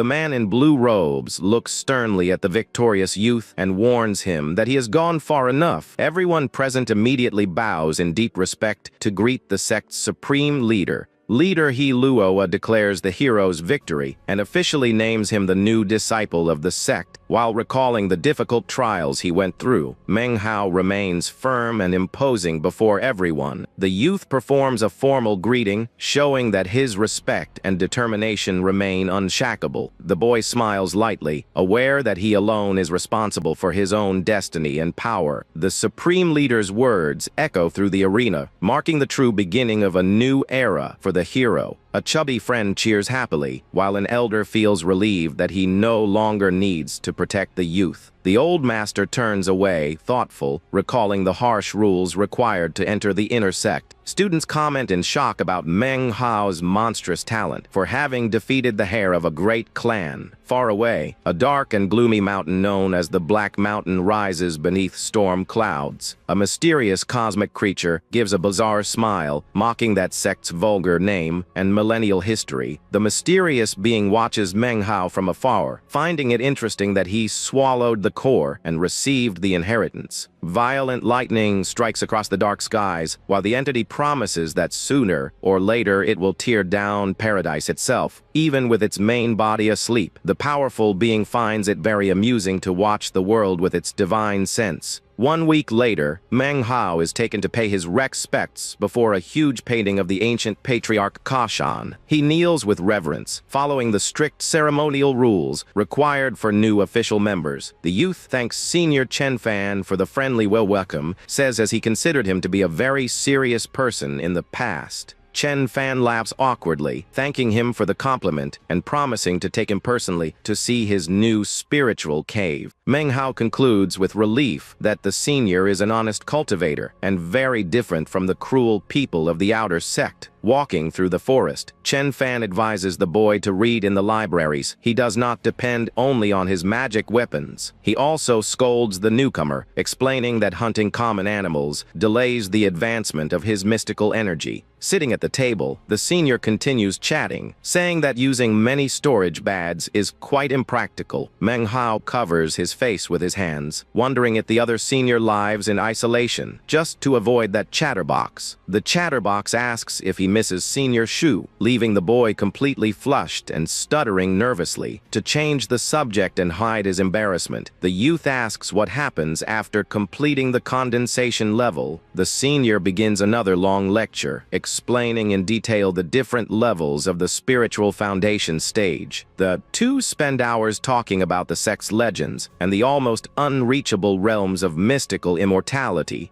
The youth's eyes widen, fascinated at the real possibility of one day becoming a true immortal. Chen Fan confirms it and advises the newcomer to travel outside that small country to expand his horizons. He says the true world of cultivators lies in the southern domain, where the chosen ones fight atop bones and mountains. The boy asks if the senior is talking about his own dreams, and if he desires so much to know that distant place. The man stands up, laughing softly, and admits he got carried away talking about his greatest desires. He reveals with a serious look that his greatest dream is to achieve the same glory that Patriarch Kashan had in the past. The senior gives a smile so ambitious that it makes the boy break into a cold sweat, thinking he looks like the story's great villain. The youth stares at him in silence for a brief moment before deciding to share a little about himself. He reveals his humble origin as a student and thanks the senior for being the first to truly talk to him there. The chatterbox gets excited to keep lecturing, and the poor boy begs him to drink water and train instead of talking. Night finally falls over the sacred territory, covering the mountains with the strong silver glow of the full moon. In the defeated opponent's room, a valuable green jade lies completely broken and shattered on the stone floor. Wang Tengfei rests, injured on the floor of his residence, still unable to accept the terrible defeat that almost cost his life. He bites his lip in pure pure hatred, remembering the humble rival stealing his legendary inheritance and promising future. The man laughs insanely, lamenting that he wasted years hiding in that sect to end up with nothing. Suddenly, a powerful wave of mystical ice explodes inside the room, destroying the doors with violence. He raises his head, frightened, and stares at his residence entrance, demanding to know who dared to invade the place. An imposing man accompanied by a young woman appears, explaining that a small failure before insects means nothing. The veteran warns that his real rivals are in other clans and asks if he is still proud to carry the Wong surname. Feeling the heavy weight of his family's expectations, the black-haired youth trembles and hesitates for a moment before answering. With bandaged hands full of determination, he slowly rises from the cold floor, gathering his pride. He shouts his own name at the top of his lungs, releasing a strong aura of spiritual power throughout the dark room. The young master stares at the veteran, screaming with all his strength that his surname is indeed Wong. Satisfied, the man says he is the clan's prodigy, and that in a few years he will reach the legendary foundation stage. He guarantees that Manhwa will return to being just a mere insect when the nobleman reaches higher levels of cultivation. Thinking of his hated opponent's face, Wong Tengfei swears that his cruel revenge will be implacable and final. Back at the sect at night, the disciples point in surprise at the sky, noticing the approach of something mysterious. A gigantic and imposing flying ship emerges, sliding smoothly through the clouds under the mysterious moonlight. Manhwa stares at the immense magic vessel in the sky, whispering, intrigued, the name of his great rival's powerful clan. On the flying ship, the clan veteran grumbles that he should never have allowed the young heir to go to that isolated place. Wong Tengfei murmurs Manhwa's name with hatred while the older man activates a mystical power through his gaze. Far away, Manhwa suddenly feels a terrible chill down his spine and realizes he is being attacked by an invisible force. The mystical attack is so devastating that it makes the boy cough up a lot of blood at once, falling to his knees. The disciples run, worried, to help him, while the youth fears the enemy clan is already seeking quick revenge.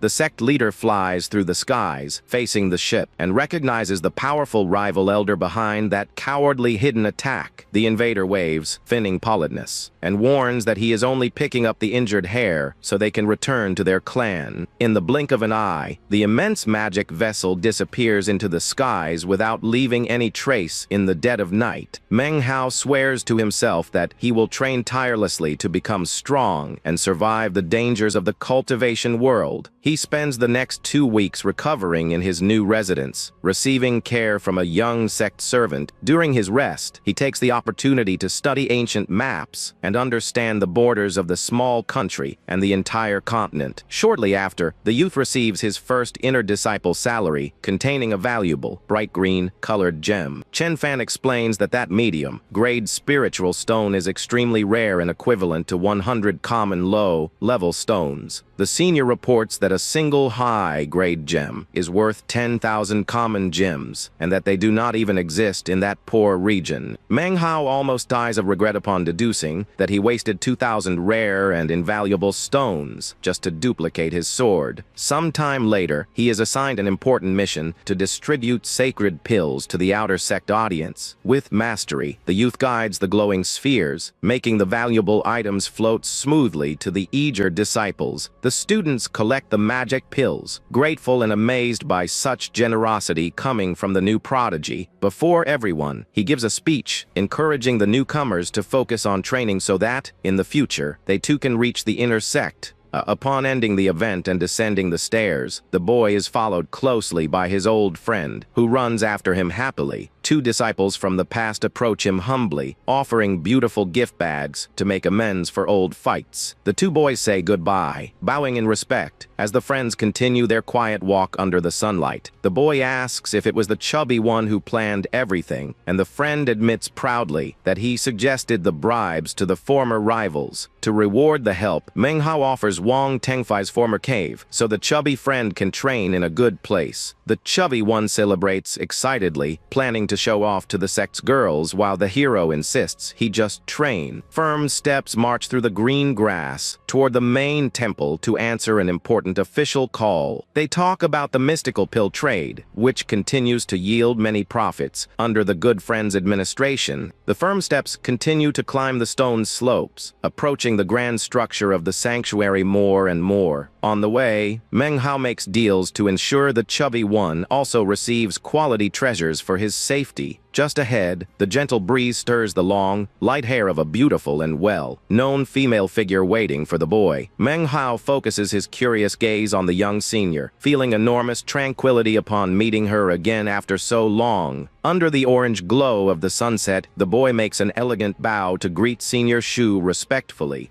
She congratulates him on his promotion, revealing she has just come out of her training retreat to celebrate his great victory. With a slight smile, the youth says he won the combat, even before needing to use her powerful amulet. He extends his hand, offering a beautiful and bright beauty pill that he managed to trade for honestly to give her as a gift. Surprised by the affectionate gesture, the young woman stares at the jewel for a few seconds before picking it up with her delicate fingertips. She turns away, saying she feels a little tired from her long meditation and gently refuses the boy's company. The youth remains standing at the edge of the path, watching in silence as the beautiful girl walks away under the golden colors of the sunset. The senior's graceful steps continue to tread the dirt path, gradually disappearing among the old trees. Without looking back, she murmurs that she already knew the first beauty pill he gave her had not been obtained at the shop. Manhwa remains motionless in the same spot, watching the beautiful senior's silhouette to disappear completely into the dense forest. He scratches his neck awkwardly for having his little secret revealed, but displays a warm, satisfied smile at the good moment. Later, he isolates himself in his stone room, meditating intensely, surrounded by streams of pure green spiritual energy. Suddenly, a glowing message in green flames appears on the rock, catching his attention in the middle of his deep training. The ribbon of light orders explicitly for the three main inner disciples to appear without delay at the Great Hall. Rising majestically among the stone cliffs, the sect's great temple shines under the gentle light of the day. The trio of young warriors crosses the main wooden portal, walking together with serene and attentive expressions. Before an immense stone statue of the ancient patriarch, the leader orders the three to pay their proper respects. While bowing, the hero notices that the sect's founder had hard features and seemed much more like a warrior than an immortal.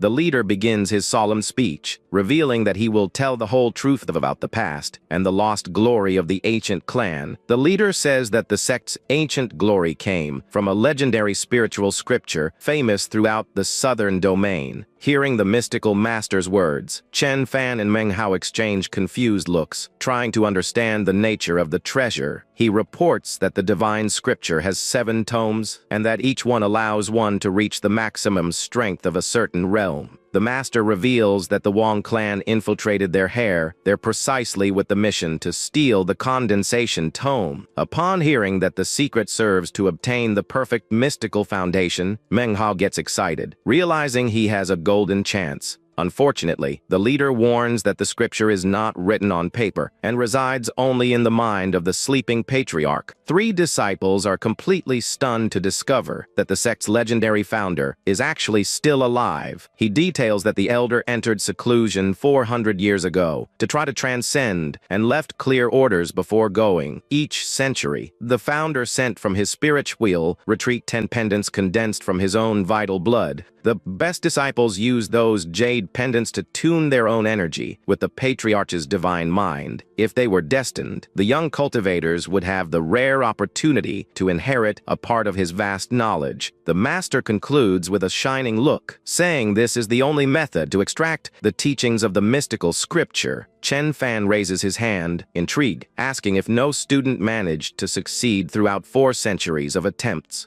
The master laments that the patriarch's soul has weakened due to a recent accident, and that now only 3 pendants remain. The boy swallows hard, realizing that his great rival must hate him eternally for having stolen his coveted spot in the test. the master channels his power, releasing 3 shining beams directly toward the 3 young people selected in the room. Manhwa skillfully grabs his jade pendant, which glows intensely with a very fiery red color. The master warns that the group's success will depend solely on each of their destinies. Within the depths of the temple, suddenly, the colossal stone statue of the patriarch opens its eyes, releasing a powerful and blinding white flash. Beneath the youth's feet, a whirlpool of blue energy emerges, creating a spinning dimensional portal right on the floor. The wise leader points solemnly at the vortex, ordering them to enter at once to seek their fortunes. Without wasting time, the 3 jump in unison into the portal, diving toward the unknown underground lair. The beam of light transporting them closes rapidly, leaving only silence to reign in the great golden hall. Alone in the room, the master wonders which of the 3 youths will inherit the great power, or if all will fail again. He reflects, tired, on the enormous pressure from other sects and the weakness of his own clan over the years. The man dreams of training a good successor, to finally be able to retire in peace in the distant mountains. Meanwhile, Manhwa awakens in a dark environment and looks around, confused, trying to get his bearings in the new location. The youth finds himself before an ancient and gloomy palace that seems to have been abandoned for centuries in the depths of the earth. Chen Fan explains to Senior Shu that mystical area is the true forbidden underground palace of the sect. Manhwa observes, curious, the thick mist that seems to erase all colors of the environment, leaving everything gray. The senior holds the boy's hand firmly and warns him not to touch the mist, as it is a dangerous magic restriction. They agree that each must use their jade pendant to find their own paths of enlightenment. Senior Chen Fan is the first to channel his own spiritual energy, making his pendant glow green. He wishes good luck to his companions before leaving rapidly toward his point of mystical meditation. The beautiful Senior Shu points in the other direction and recommends affectionately that the youth be very careful there. Manhwa just nods positively and watches her walk silently until she disappears among the palace mists. Alone, he holds the red artifact, focusing his spiritual energy on the stone to begin his search. Suddenly, a frightening roar echoes in the darkness, leaving the young hero completely paralyzed with fear. A gigantic and monstrous gray creature emerges from the shadows, advancing menacingly against the boy. He turns, frightened, sweating cold, upon realizing that the lethal danger is much closer than he imagined. The ancestral ghost roars furiously, displaying white and shining eyes while trying to grab the intruder. The giant creature advances with sharp claws, determined to tear apart the invader, who just prepares for the worst. But when Manhwa raises his glowing red pendant, the millennial beast stops the attack and trembles in astonishment, completely terrified by the power of the artifact. The smoke giant turns around and flees in a rush. The boy is intrigued to note the monster's terror and questions whether that being was ever a real human. His eyes widen upon seeing dozens of other powerful ghosts wandering in silence through that region. The youth understands that those creatures are ancient puppets that serve as the sanctuary's defense system. Suddenly, he comes across a colossal mountain made entirely of spiritual stones and loses his breath. His eyes shine with greed, but he decides to retreat, knowing his own life is worth much more than gold. Demonstrating enormous self-control, he turns his back on the wealth and follows the guiding glow of his mystical amulet. Manhwa walks cautiously through the outer area of the underground temple, guided by the signal of his mystical amulet. He stops, surprised, to see a mysterious rock that glows colorfully in the middle of all that gray mist. The youth concludes that area without mist must be one of the 3 rare points destined for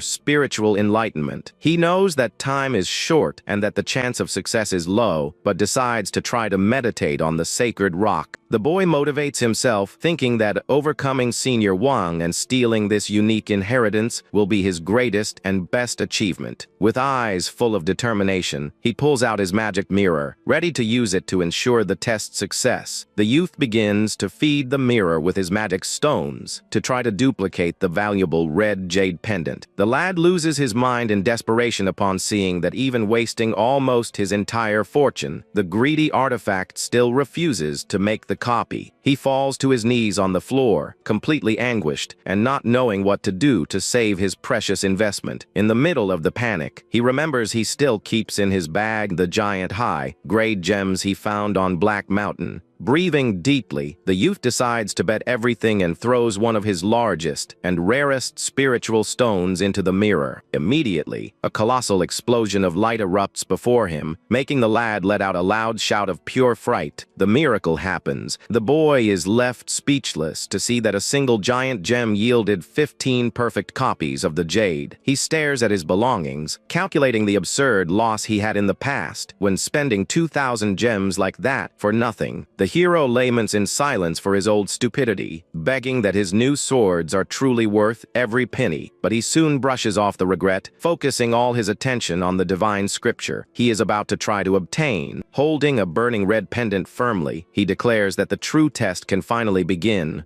Manhwa sits in the lotus position on the mystical rock while his first amulet burns slowly. An enormous and glowing bubble of reddish energy expands around him, enveloping the boy's body in meditation. Under the influence of the power, he hears distant whispers and feels his consciousness dive into a deep mystical dream. Surrounded by thousands of floating golden scriptures, the lad loses track of time, focused only on the teaching. Sometime later, the bubble of light dissipates completely, and the first jade pendant disintegrates into ashes. He opens his eyes, sighing in frustration upon realizing he only heard nonsense noises, failing in his first attempt. Without letting himself be shaken by the failure, the young master draws the second burning stone, ready to try again. Far away, the beautiful senior Shu King meditates, concentrated on her own point of light, wrapped in a gentle protective aura. But she opens her eyes, disappointed, upon verifying her failure and questioning if she really has no connection with the patriarch. She hopes that Chen Fan has better luck and manages to get the scripture to guide and rebuild the sect with his righteousness. A subtle smile appears on her face upon thinking that seeing the young Meng, how conquering the prize would also be wonderful. Upon returning, she finds Chen Fan, and the two soon admit to each other that they failed in their difficult spiritual search. Determined, the two sit side by side to wait for Meng Hao's return, hoping he has had better luck. But in the hidden depths of the palace, the burning of the pendants generated an invisible energy that flowed straight into the earth. The mysterious beam of red energy travels through the ground and slowly approaches the sleeping body of the ancient patriarch. The ribbon of vital light penetrates the elder's wrinkled skin, bringing a sudden gust of energy to his weak body. Upon receiving the mystical power, the elderly man's dry hand begins to tremble, demonstrating the first signs of life after centuries. Patriarch Kaoshan awakens, subtly from his deep trance upon recognizing the familiar essence of his own blood. He murmurs, weakened, remembering that energy belongs to the sacred jades he himself created in the past. Shortly after, two more streams of red energy invade his chest, strengthening his spirit even further. He partially opens one of his eyes, understanding that the sect sent new disciples to perform the sacred test. The elderly man laments that only 3 blood pendants would never be enough to save him from his imminent death, but he is startled upon feeling the burning of a 4th amulet, begging in desperation for the young intruder to approach quickly. With his gaze fixed on the darkness, the old man cries mentally for help, knowing that is his last hope. Back on the surface, the two seniors continue patiently waiting without understanding the young friend's delay. They debate whether they should look for him, but decide to wait a little longer to avoid getting lost in the dangerous darkness. In the cave, Meng Hao continues sweating cold, concentrating to the maximum while he consumes one jade pendant after another. Several red amulets burn rapidly on the floor as the youth insists stubbornly in his deep trance. The enormous mental pressure makes the boy hold his head, feeling a terrible exhaustion dominate his entire tired body. He goes so far as to burn almost 30 copies of the artifact, knowing he needs to go until the end to reach his enlightenment. Suddenly, a colossal golden letter shines before his eyes, floating in the middle of all that pure energy. The hero's mind is filled by the grandiose and legendary sacred revelation, consecrating his absolute success in the test. Down below, Patriarch patriarch Kaoshan fully opens his eyes, feeling the torrent of vital energy restore his strength. The old patriarch is left open, mouthed upon realizing that 35 identical blood pendants appeared out of nowhere. He widens his red eyes, unable to conceive how such an absurd miracle could be happening. Grateful for having his life saved by the blood pills, the elder decides to investigate who is the mysterious savior. The powerful master uses his sense to watch the 3 disciples performing the meditation test in the palace. His gaze focuses directly on Meng Hao's bubble, realizing that the humble boy is responsible for all of that. 3 days pass, and the 2 seniors decide to get up and go after the lad, fearing that something bad has occurred. Suddenly, Chen Fan spots the youth walking slowly across the bridge and warns, relieved that his companion has returned. Meng Hao feigns exhaustion, lying that he failed and ended up just sleeping because of a terrible and strong headache. Chen Fan says he had the same bad result, but the youth secretly hides an enormous triumph under his sleeve. While they walk, a colossal and divine wave of golden energy explodes in the water, brightening the entire secret palace. Internally, the force of the scripture carves its power into Meng Hao's mind in an explosion of spiritual energy. The sect leader awaits, anxious to see if the divine inheritance will finally manifest through his disciples. Meng Hao celebrates, knowing he now possesses the perfect mystical technique to reach the legendary top of his cultivation. Thoughtful, the boy decides to keep his triumph a secret to avoid them discovering his magic mirror. Underground, the patriot curses his own past decision to have left the mystical scripture visible outside. He questions, intrigued, how the boy managed to master the entire scripture using only 50 blood pendants. The elder complains, saying the test should have consumed hundreds of jades to fully restore his vitality. The old master walks uneasily, lamenting his proud choices of the past that left him trapped in that pit. An evil idea rises in his mind, and he plans to attract all the cultivators of the country to his secret tome. He imagines the banquet of vital energy he will have by sucking the souls of the intruders to finally free himself and fly. The old man watches the trio of youths through his energy mirror and realizes they are already preparing to leave. With his last strength, he strikes the ground with his hand, releasing a terrible mystical earthquake through the structures. The palace begins to tremble violently, frightening the group of youths who try to maintain their balance on the cracked floor. Suddenly, an immense and heavy stone slab covered in golden scriptures collapses from the ceiling right in front of the 3. Chen Fan recognizes with astonishment that the slab has the legendary condensation tome of Kaoshan scripture engraved on it. Meng Hao analyzes cautiously the symbols engraved on the stone, realizing there is something very wrong with that inheritance. He notes that only the first 2 lines are true, and that the rest of the text has been altered as a trap. The young woman suggests taking the immense stone outside so the leader can decide what to do, and Meng Hao agrees, feigning innocence. Underground, the patriarch laughs, victorious, knowing that the removal of that stone will cause a flash visible throughout the continent.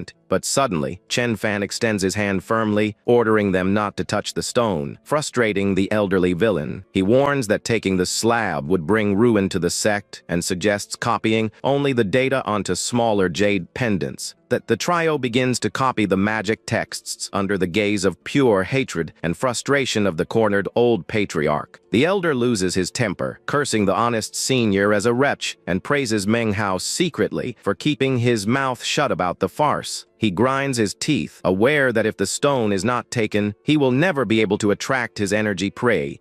Chen Fan warns that the copy has been successfully completed and calls the blue portal to return to the main hall. The disciples approach the mystical portal, ready to cross the dimensional gap back to safety. Desperate, the elder tries to come up with an emergency plan to prevent the 3 from fleeing before he manages to suck their souls. But the youths take the final step and enter the glowing whirlpool together, disappearing completely from the underground palace. The old man extends his claw in pure agony, yelling that he cannot waste that one and rare chance of salvation. The mystical portal closes for good under the earth, leaving the gloomy, forbidden palace in deep and tense silence. Extreme exhaustion and frustration make the elder cough up an immense and violent torrent of black blood in the cave. In the main hall, Master Hiloa smiles, relieved to see his 3 best warriors returning safe. But suddenly, a bizarre ribbon of living blood shoots out from inside the portal before it closes completely. Without noticing the danger, Chen Fan begins to give his report while the mysterious trail of blood snakes through the air. The beam of blood crosses the hall at high speed, flying directly outside through the open doors under the moonlight. The group gets frightened upon seeing the red ribbon fleeing through the sky and wonders if they committed some grave error during the test. Without wasting a second, everyone runs rapidly to the stone balcony to track the destination of that anomaly. Upon looking up, they are met with an immense golden pillar of energy, cutting through the clouds with sacred runes. In another part of the continent, rival sect masters point frightened to the skies, observing the great flash. The veterans tremble in terror upon concluding that a legendary and forgotten miracle is about to emerge again in the country. The elders of another important rival sect look surprised at the horizon upon noticing the flash of the ancient scripture. An experienced master orders his warriors to march immediately toward the Kaoshan sect to seek the relic. The entire Kaoshan sect region is bathed by that monumental yellow light, which attracts the eager gazes of the continent. Grand Elder Iong focuses his worried gaze on the chubby friend, realizing that their situation has become too complicated. A bright green summoning portal emerges on the ground, announcing the immediate arrival of new and powerful combatants. Elder Iong activates his protective magic and disappears into a green beam of light to try to intervene in the external confusion. The leader asks what they activated, and Chen Fan explains that he only copied the characters from an old stone slab. Upon examining the copied stone, the leader concludes, seriously, that both the scriptures and the flash in the skies are false. Manhwa feigns surprise upon noting that the experienced master also managed to see through that trap easily. He warns that other sects will come for the patriarch and orders the 3 disciples to wait in safety inside the temple. Suddenly, a colossal column of energy strikes the sanctuary's central courtyard with a frightening boom. Dozens of shining trails cross the country's forests and rivers, flying rapidly toward Kaoshan's lair.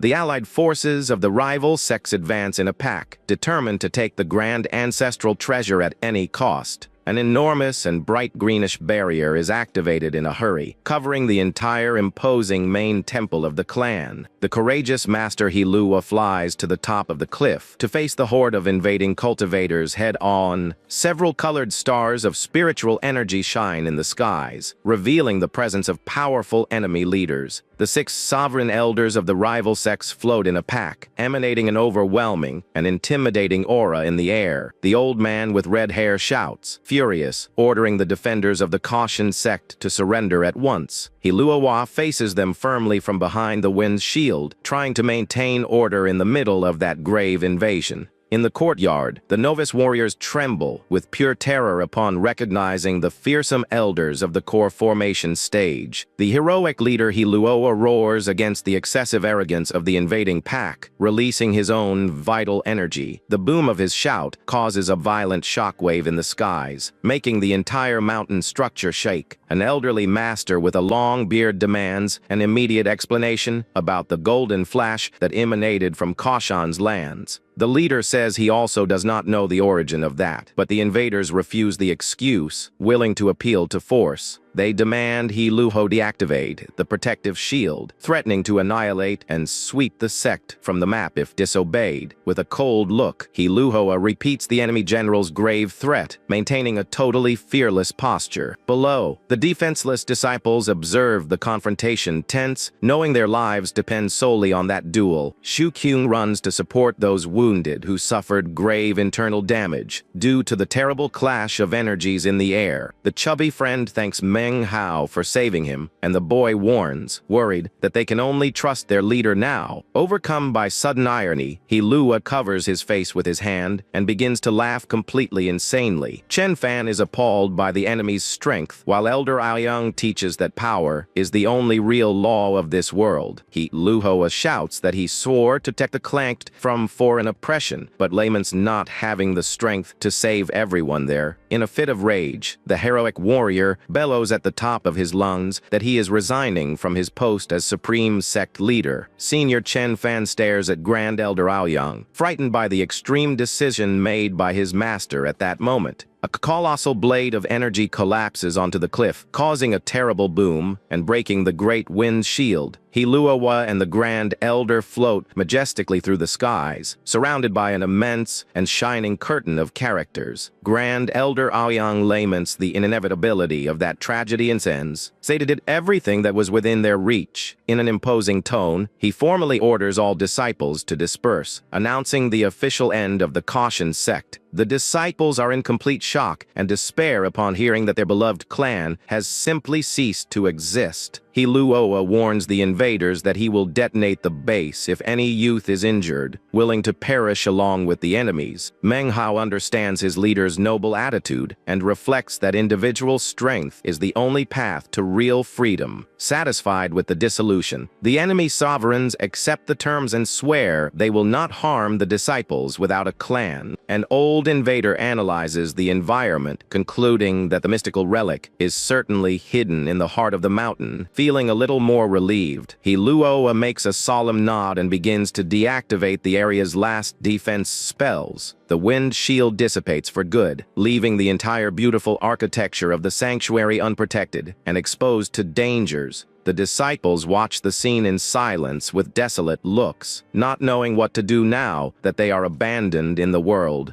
The grand sanctuary of Kaoshan now rests defenseless under the clear sky, marking the end of a glorious era for all of them. With a look of deep melancholy, the former leader He Luohua calls his companion to withdraw permanently from there. Suddenly, a colossal and frightening shout echoes through the skies, ordering furiously that no one dares to leave that location. He Luohua widens his eyes, frightened by the strength of that terrible, mysterious voice, and turns, demanding to know who is there. A beautiful and imposing woman wearing purple clothes appears, floating in the middle of a strong divine light, surrounded by silhouettes. He Luohua freezes completely in a cold sweat upon recognizing the powerful Green Luo sect coming from the southern domain. The former invaders also panic, knowing that the arrival of that great clan will bring many problems for everyone. She decrees coldly that no one will be able to leave the location while a cosmic spatial rift opens right next to her. A strong and intimidating man wearing a gold shoulder pad crosses the spatial portal with a very confident smile. The purple woman recognizes him as the protector Jia Zhao Shanling of the powerful Golden Cold sect, mocking his nose for treasures. The strong warrior retorts, saying that his clan has as much right to claim the relic as the rival ladies. The two sovereign groups stare at each other from afar, dividing the mountaintop in a true climate of imminent war. Suddenly, a colossal torrent of wind cuts the air, announcing the arrival of one more formidable adversary. An elegant cultivator with long hair appears, floating upright on top of an immense and sharp black flying sword. He Luohua identifies him, surprised, as Zhou Yanyan, a renowned warrior belonging to the legendary One-Sword clan. He reports, frightened, that is the number one sect of the southern domain, and that their power is capable of shaking the heavens themselves. Meng Hao recalls Chen Fan's warnings about the southern domain, realizing that that vast world is much bigger than he imagined. Far from the tumult outside, Chen Fan runs desperately back to the inner rooms of the great abandoned palace. He kneels in a hurry at the base of the Colostone statue of Patriarch Kaoshan to perform one last task. The honest lad warns that he has sealed the secret entrance to protect the founder's body against the invasion of the old monsters. Underground, Patriarch Kaoshan celebrates happily upon feeling the presence of several strong cultivators on the mountain. The elder savors his freedom, imagining that the pack will invade the pit and break the seal, allowing his triumphal escape. but the old man loses his mind in rage upon seeing through his energy mere senior Chen Fan sealing the secret entrance for good. The elder tears his hair out in hatred, cursing the honest senior for ruining his liberation plans for the second time. In the courtyard, the invaders use their divine senses but cannot track absolutely anything beneath the sealed ground. The elegant swordsman flies thoughtful, confirming that the mystical energy is not with the youths, but cannot find the hideout. Suddenly, the powerful master of the southern domain narrows his attentive gaze upon noting something curious in the courtyard below him. In the blink of an eye, a violent blue beam of light descends from the skies, straight toward the ground with enormous speed. He lands triumphantly right before Chen Fan, leaving all the disciples around completely terrified. The swordsman praises the young senior's great talent and invites him to join the legendary one-sword sect in the south. Chen Fan is suspended by a gentle current of wind while his companions watch the scene. Completely stunned, the disciples die of envy while the former leader, He Luo, rejoices to see his best student guaranteeing a good future. But to everyone's surprise, the lad refuses the proposal, shouting that he swears eternal loyalty only to his beloved Kaoshan sect. Meng Hao, Shu Qing, and the former leader widen their eyes in pure shock, unable to conceive such madness from his friend. The swordsman changes his demeanor to a serious look and asks if he really understands the grandiosity of his clan. Chen Fan trembles in a cold sweat but remains firm, repeating obstinately his oath of absolute fidelity. He reports knowing very well that the elder before him is the protective grand elder of the largest sect in the entire southern domain. The master points out that he knows exactly the immense opportunity and the bright future he is throwing away with that refusal. But Zhou Yanyan smiles softly, praising his noble righteousness and warning he will make him his own personal disciple. The master grabs the lad by the collar of his tunic and warns his rivals that his duty is fulfilled, and he is leaving there now. The purple woman decides to imitate her colleague and points to senior Shu Qun, decreeing she will take her own sect. The beautiful senior Shu Qun is suddenly raised through the skies, enveloped by a strong current of wind under the audience's gaze. She and Meng Hao exchange looks of pure astonishment and anguish upon realizing they are about to be separated forever. The young senior flies rapidly to the rival clan's floating platform, disappearing among the mist under the clear sky. While Meng Hao suffers for his friend, his chubby partner bites a knife, planning to return home and buy land. Li Fuga dreams awake, imagining he will become the richest man in the country by buying all the properties in the region. Suddenly, the strong warrior Zhao Shanling appears before the chubby one, staring at his mystical teeth with immense surprise. He grabs the frightened chubby one by the collar, revealing that his mystical dentition is perfect for inheriting a secret art. Meng Hao shouts, desperate, for his friend's name upon seeing him being taken by the rival sect leader, who just ignores him. The general of the Golden Cold sect narrows his dangerous gaze in Meng Hao's direction and notes something very bizarre about his body. Meng Hao trembles with pure terror upon realizing that his most precious spiritual secret is very close to being discovered. While his training companions are taken away, the young hero sees himself completely defenseless before the general. The villain conjures an immense red claw of pure spiritual energy to capture Meng Hao and take him along with the group. Suddenly, a violent eruption of blood explodes from the ground, protecting the lad under the patriarch's fierce and protective roar.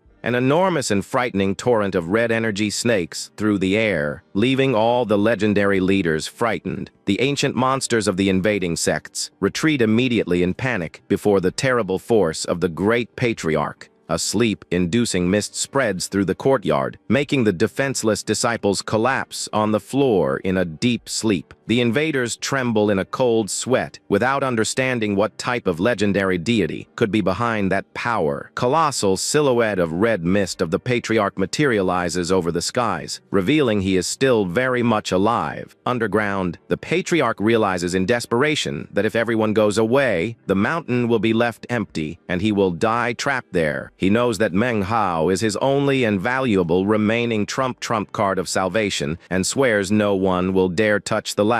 The immense and frightening eye of the colossal entity of blood focuses directly on the horde of invading cultivators. the eye opens, revealing a blinding mystical glow, ready to discharge its terrible fury against the enemies. Immediately, the enemy leaders begin to cough up a lot of blood, feeling their internal organs being crushed from afar. Even the most powerful warriors of the great sects of the South are severely injured by the mere look of the patriarch. Hiluoa trembles with remorse upon realizing he formally dissolved the sect right before the eyes of its legendary creator. The colossal silhouette of blood roars, furious, accusing the invaders of trying to exterminate his only and precious seed. The swordsman tries to threaten him with his sect's name, swearing his clan will come to destroy him if he dares kill him there. The purple woman begs for mercy upon remembering that her ancestor was an old and respectable intimate friend of the patriarch. Zhao Shanling swallows his immense pride and bows, terrified, begging for the deity to forgive his grave error. The patriarch orders them to flee from there and warns with disdain that they can take the other 3 useless students away. 3 red beams shoot through the skies, carrying the floating platforms and the frightened leaders far away. The former invaders flee desperate, waving in the air and begging for the terrible master to calm his great fury. The elder reveals in thought that he only spared their lives so they would carry an important warning of danger to their clans. While the enemies vanish, a powerful and mysterious spear of red energy begins to condense in the temple courtyard. He delivers the artifact to Meng Hao, warning that he can use that divine weapon to obliterate anyone who dares threaten him. The last invading elders who remained on the mountain also flee in a rush, dying of fear of the patriarch's wrath. Suddenly, all the sleeping disciples begin to float in the air, carried by a gentle and mysterious mystical energy. A colossal gale emerges, sweeping and expelling all the students out of the sacred territory in an instant. Silence finally returns to the courtyard, and the youth finds himself completely alone, holding his new and powerful red weapon. He looks around, assimilating the new reality, and realizes with melancholy that his beloved sect was really dissolved. Without any companion nearby, the lad remains motionless, reflecting on his uncertain future from now on. In the distance, the great Kashan sect entrance portal begins to tremble while the stone gates close with a boom. The former leader bows, asking for forgiveness for his failure, and decides to leave along with the Grand Elder toward his own destiny. The 2 veteran masters fly smoothly among the distant valleys, leaving behind the mountain they once governed. Great spirals of red energy begin to circle the entire temple, covering the area with a strong blood shield. Before the patriarch's imposing appearance, Meng Hao bows respectfully, reciting beautiful praises to flatter him. The elder gives a light flick on his forehead, laughing, and warns that his cheap flatteries will not work with him at all. He reveals that that appearance is just a breath of his consciousness, and that his true body will sleep for a year. Before vanishing, the old man orders the lad to use any trick to attract strong warriors to his pit within a year. He promises to reward him grandiosely if he fulfills the mission and inserts the portal key directly into the young warrior's mind. The elder warns that he cannot die under the risk of sealing his tome forever, and Meng Hao grumbles, detesting the burden. Alone in the silent courtyard, the lad looks to the sides, assimilating that now he is the only remaining member of the entire clan.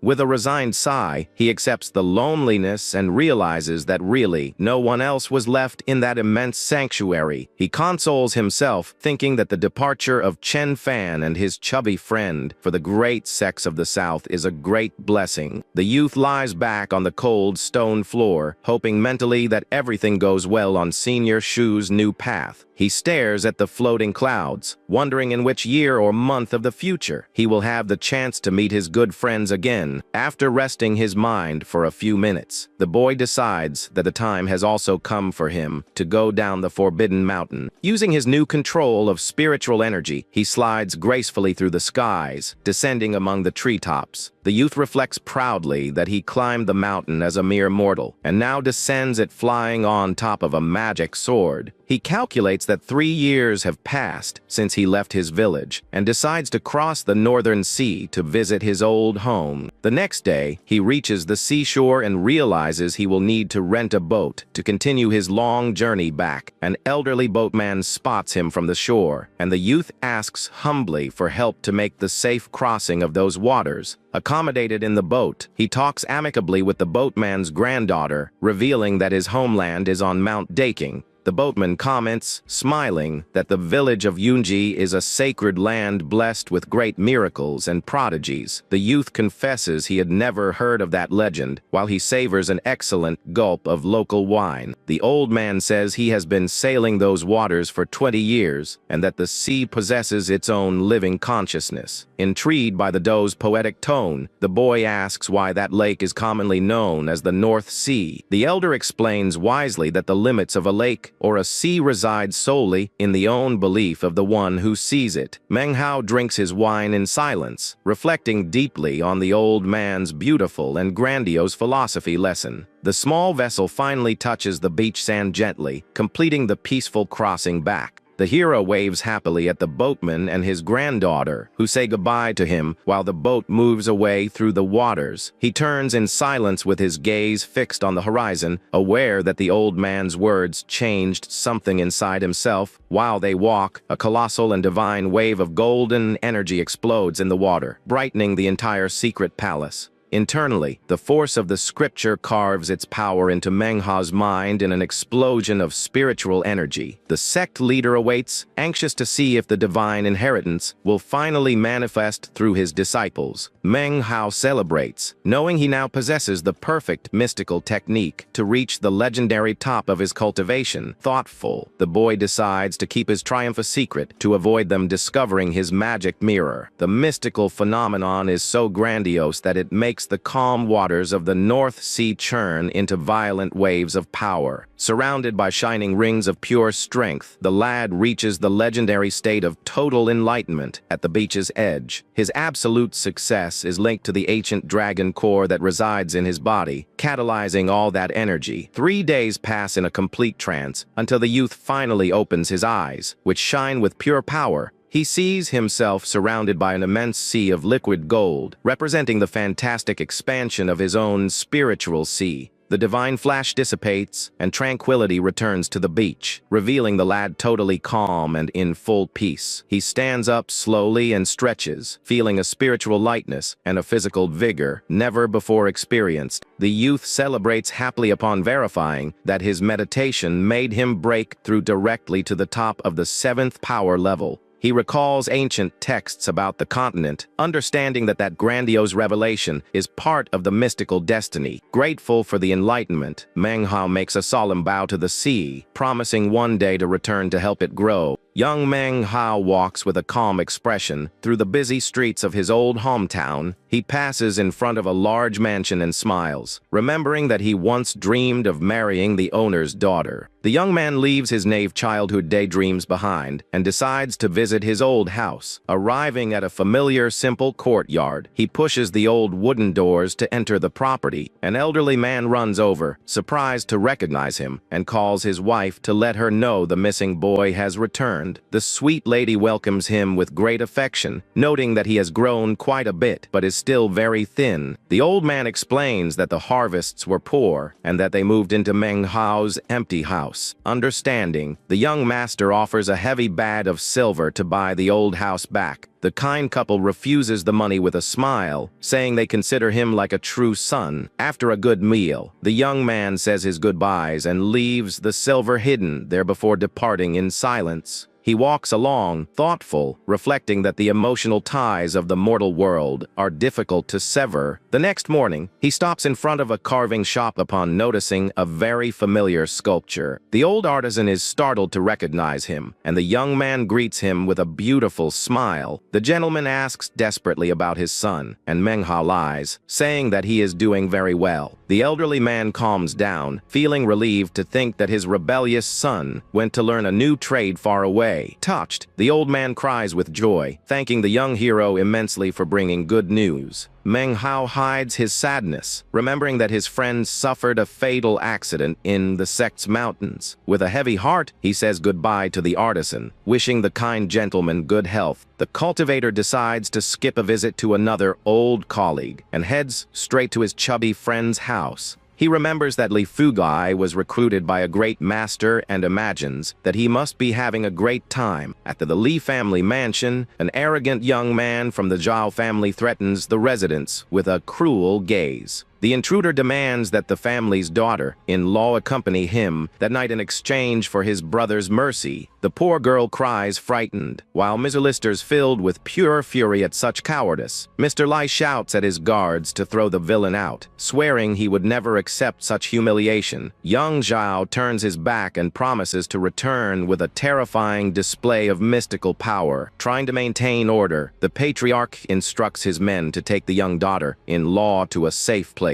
Soon after, old Mr. Lai is left completely alone in the middle of the large, silent courtyard. He sighs heavily, lamenting his son's absence and wondering when he will return home. Suddenly, Meng Hao appears, emanating a strong sacred light, and introduces himself as his son's colleague. The elderly man widens his eyes in complete shock upon hearing the name of one of the formerly missing boys. The cultivator guarantees that his friend will return soon, leaving the worried father extremely relieved. Meng Hao promises to resolve the problem with the rivals and asks Mr. Li to forge 3 different spears. Meanwhile, at the enemy mansion, the young aggressor reports his frustration to a powerful cultivator. The deceitful boy points to his own face, pretending that the Li family struck him with a hard slap. The cultivator, Zhao Hai, accuses the boy of being a total idiot for having hit his own face. The master warns that he will pay a visit to the rivals in 7 days, and the coward trembles with fear at the reprimand. 1 week later, the 3 spears ordered by Meng Hao rest ready on the courtyard floor. Meng Hao analyzes the weapons, compares them with the fearsome blood spear of his former sect ancestor. Without wasting time, the hero channels his green mystical energy to enchant the 3 spears on the ground. The family servants fall to their knees, awestruck to realize they are in the presence of an immortal being. Mr. Li widens his eyes, deducing hopefully that his own son has also become a deity. Meng Hao senses the approach of intruders and warns that he will explain everything after solving the problem. The Zhao clan invades the courtyard violently, led by the showy, cowardly youth and his master. But the great master Zhao Hai freezes in absolute shock upon seeing Meng Hao standing next to Patriarch Li. The once arrogant warrior starts sweating cold, totally terrified by the presence of his former rival. The showy youth tries to threaten the residents using his brother's name, but Zhao Hai orders him to shut up. Desperate not to irritate Meng Hao, the warrior delivers a violent and powerful slap to his ally's face. The heavy impact sends the insolent youth through the air, causing him to collide violently with the ground. As Zhao Hai kneels trembling and makes a deep bow, begging for his senior's forgiveness, Meng Hao stares at him coldly, reminding him that he should know his ruthless temperament very well. Zhao Hai keeps sweating cold and calls Meng Hao brother, while the hero creates a bright flame at his fingertip. Without hesitation, the cultivator launches the powerful fireball at the arrogant youth, who starts to burn and screams in pain. The boy screams desperately in pure agony, while Zhao Hai begs on his knees for the hero to spare the boy's life. With a beam of light, Meng Hao points his finger and decrees that the enemy will live the rest of his days merely as a mortal. The mystical strike completely destroys the young coward's cultivation, causing him to spit out a large amount of blood. The hero orders the master to take the ruined youth away, and Zhao Hai thanks him. Relieved to have his own life spared, the Li family patriarch observes the entire scene, completely stunned by the cultivator's terrifying display of power. Meng Hao apologizes for the mess caused by his lackey, and Mr. Li makes a deep bow, thanking the immortal. The young man says he helped because of his great friend Le Fugui, and politely announces that the matter is resolved and that he is leaving. The family waves with enormous respect and gratitude, wishing him a safe journey as the hero walks out of the courtyard. The man cries with joy, proud of his son, while the young man continues his journey, reflecting on his next step. He arrives in front of a dark cave, remembering the day he and his friends entered, planting their own destiny. The young man reflects that he has reached the same level his senior had in the past and feels that these 3 years were a cycle. Curious if that return marked a new beginning, the boy hops onto his flying sword and prepares to explore the world. He scratches his head, laughing at himself, realizing that before he had no money, and now he is still without any spirit stones. Upon landing on an isolated mountain, the young man is surprised by a mysterious figure who was already waiting for his return.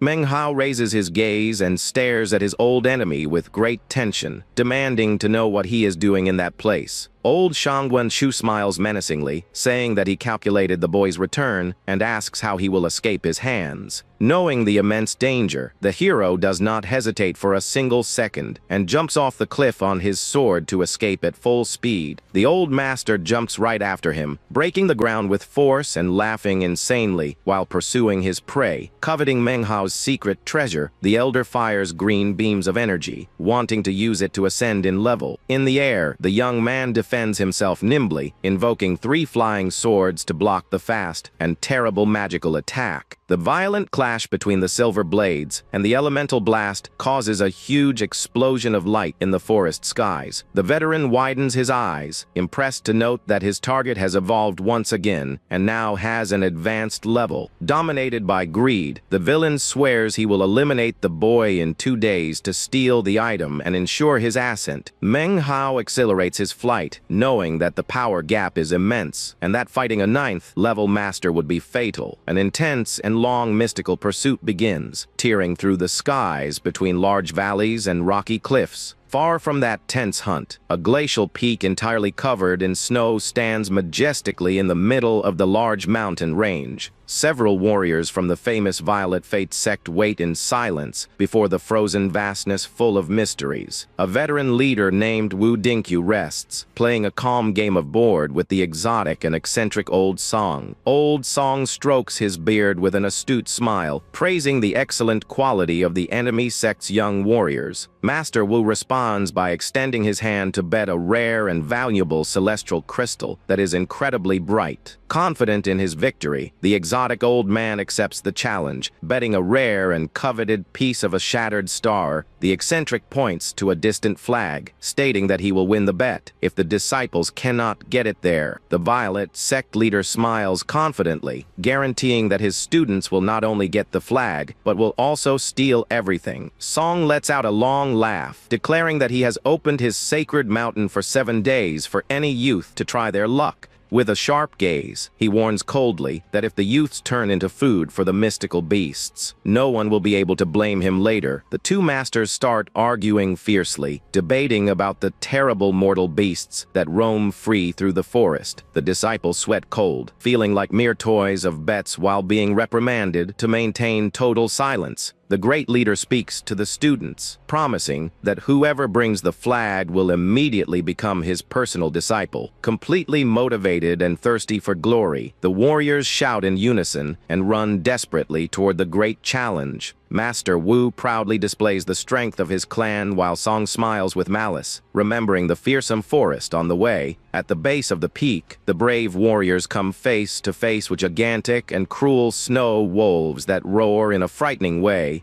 The young disciples enter into pure despair and run for their lives, fleeing from the monstrous white beasts in the snow. Observing everything from above, the eccentric old man mocks the embarrassment and says that the boys won't even be able to pass the entrance. At the same time, Manhwa flies over the forest surroundings and has the idea of trying to lure the beasts away to hide there. An ancient map reveals that that huge restricted area is protected by mystical laws, preventing external magical searches. Trapped at the base of the mountain, the frustrated Violet sect warriors try to advance stealthily through the dense, cold snow. Master Wu is not shaken and says that the frightened students were the weakest and that the true elite is already climbing. After a long and tense hour of walking, another group of disciples finally spots the glorious mountain of treasures. The sect students run desperately while a huge and ferocious gray wolf chases them through the snow. Old Song mocks the rival rival disciples, stating that only failures would flee in that manner. Laughing loudly, the eccentric guarantees that anyone can try to get the treasures hidden at the top. Master Wu takes a step forward, visibly irritated by the enormous arrogance of his old rival. But Song displays a frightening and bright gaze, reminding everyone that no one can leave before the end of the game. The great leader of the Violet sect swallows hard and stares at the exotic adversary in complete silence. Meanwhile, Meng Hao lands cautiously in the frozen area, trying to throw off his pursuer. Old Shangguan Shu gives a cruel smile upon noticing that his hunt has entered a total dead end. The villain advances furiously, swearing to eliminate the boy before his cultivation becomes a major threat. The hero spots the mountain overtaken by a heavy demonic aura and perceives it as his only chance for escape. Far from there, the eccentric old man continues boasting about the powerful mystical beasts he creates in the place. Confident, Master Wu points out that one of his best warriors will tame the fearsome giant white monkey. The brave disciple shouts at the top of his lungs, releasing a strong aura to try to subdue the monster. But the monstrous white beast roars with immense fury, resisting the young warrior's attack easily. The Violet sect leader is left completely speechless while old Song lets out a loud laugh. Suddenly, the eccentric old man widens his eyes upon noticing that an intruder has invaded his territory.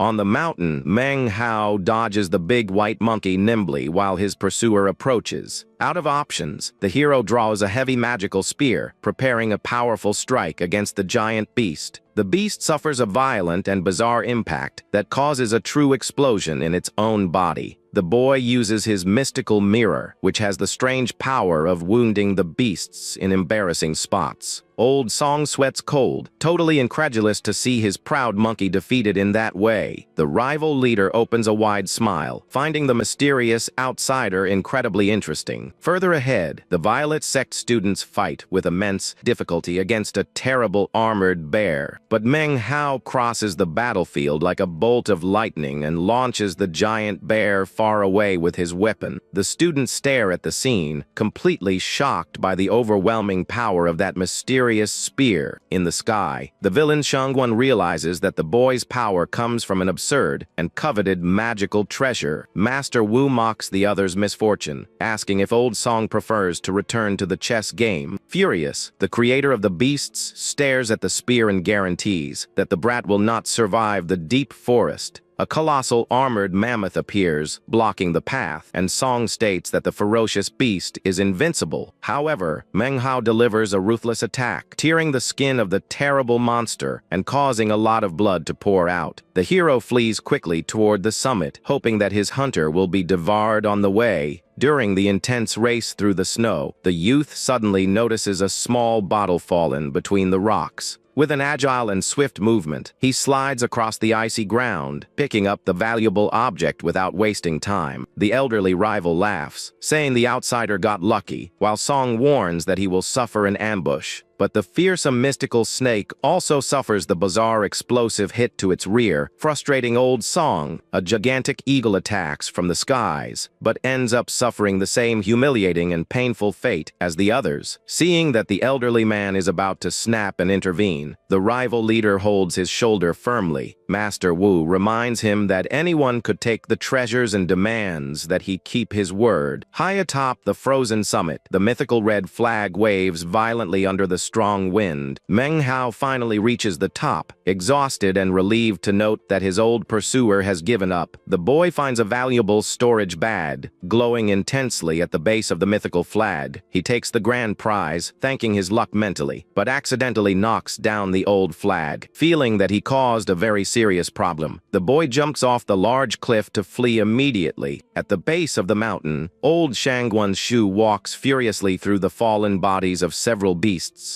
The bitter villain stares at the summit in total silence, planning a new way to capture his target. The youths from the Violet sect complain, outraged, swearing that the intruder must carry a legendary treasure. Master Wu continues holding the eccentric old man firmly, who boils with pure rage, wanting to attack. Smiling ironically, the leader calls the enraged rival to finish the long and tense chess game. The master concludes that the game ended in a major draw, since the flag fell without being captured. He summons the students and decrees that the one who steals Meng Hao's spear will enter the inner sect. Master Wu Dingqiu reprimands the idea of stealing, warning his students that they can only negotiate or take the spear peacefully. The ambitious sect disciples bow in unison, agreeing promptly with the clear orders of their great leader. 7 days later, a majestic and imposing stone wall appears on the horizon, protected by a shimmering magical barrier. Menghua observes the light, deducing that that mysterious city serves only to house and welcome true cultivators.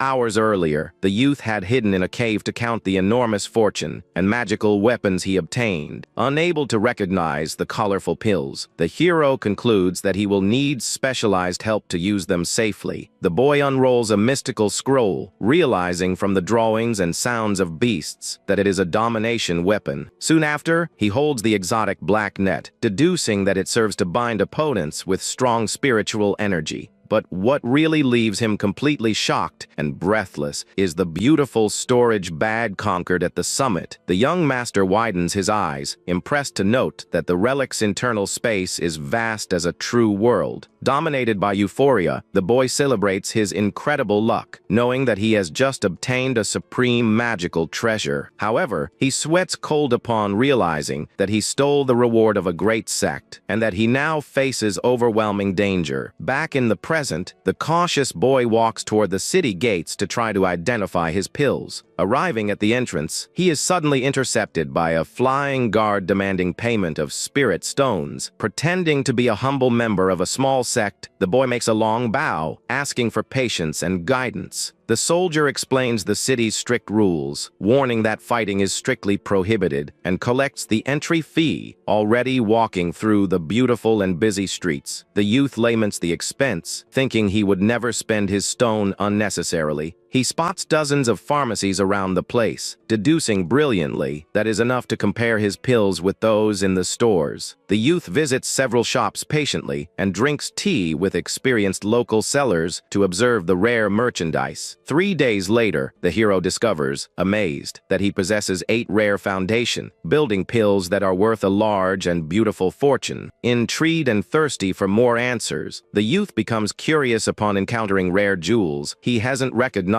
yet. Walking through the square, he stops, amazed before a gigantic and luxurious pavilion built with noble woods. Confident that he will find the necessary information there, the brave warrior crosses the portals of that great shop. He is promptly received by a beautiful and seductive attendant who displays a charming smile, offering her valuable help. The humble youth asks if the shop possesses his ancient scrolls for pill identification, and the lady guides him through the place. The salesperson shows a very expensive item with no details, making the youth demand something with better quality immediately. She then presents an ancient relic capable of revealing potions from the entire vast domain, but warns that the piece is quite fragile. The astute cultivator analyzes the small piece calmly, knowing secretly that his powerful mirror can duplicate it. Sensing his interest, the beautiful lady approaches in a provocative way, promising a discount in exchange for favors. Totally inexperienced with women, the poor hero turns extremely red and retreats, stuttering a lot out of pure nervousness. Finding his innocence very cute, the charming salesperson smiles sweetly and asks the youth to call her older sister. After closing the valuable deal, young Qiaoling delivers the item, demanding in a sweet way that he return to see her in the future.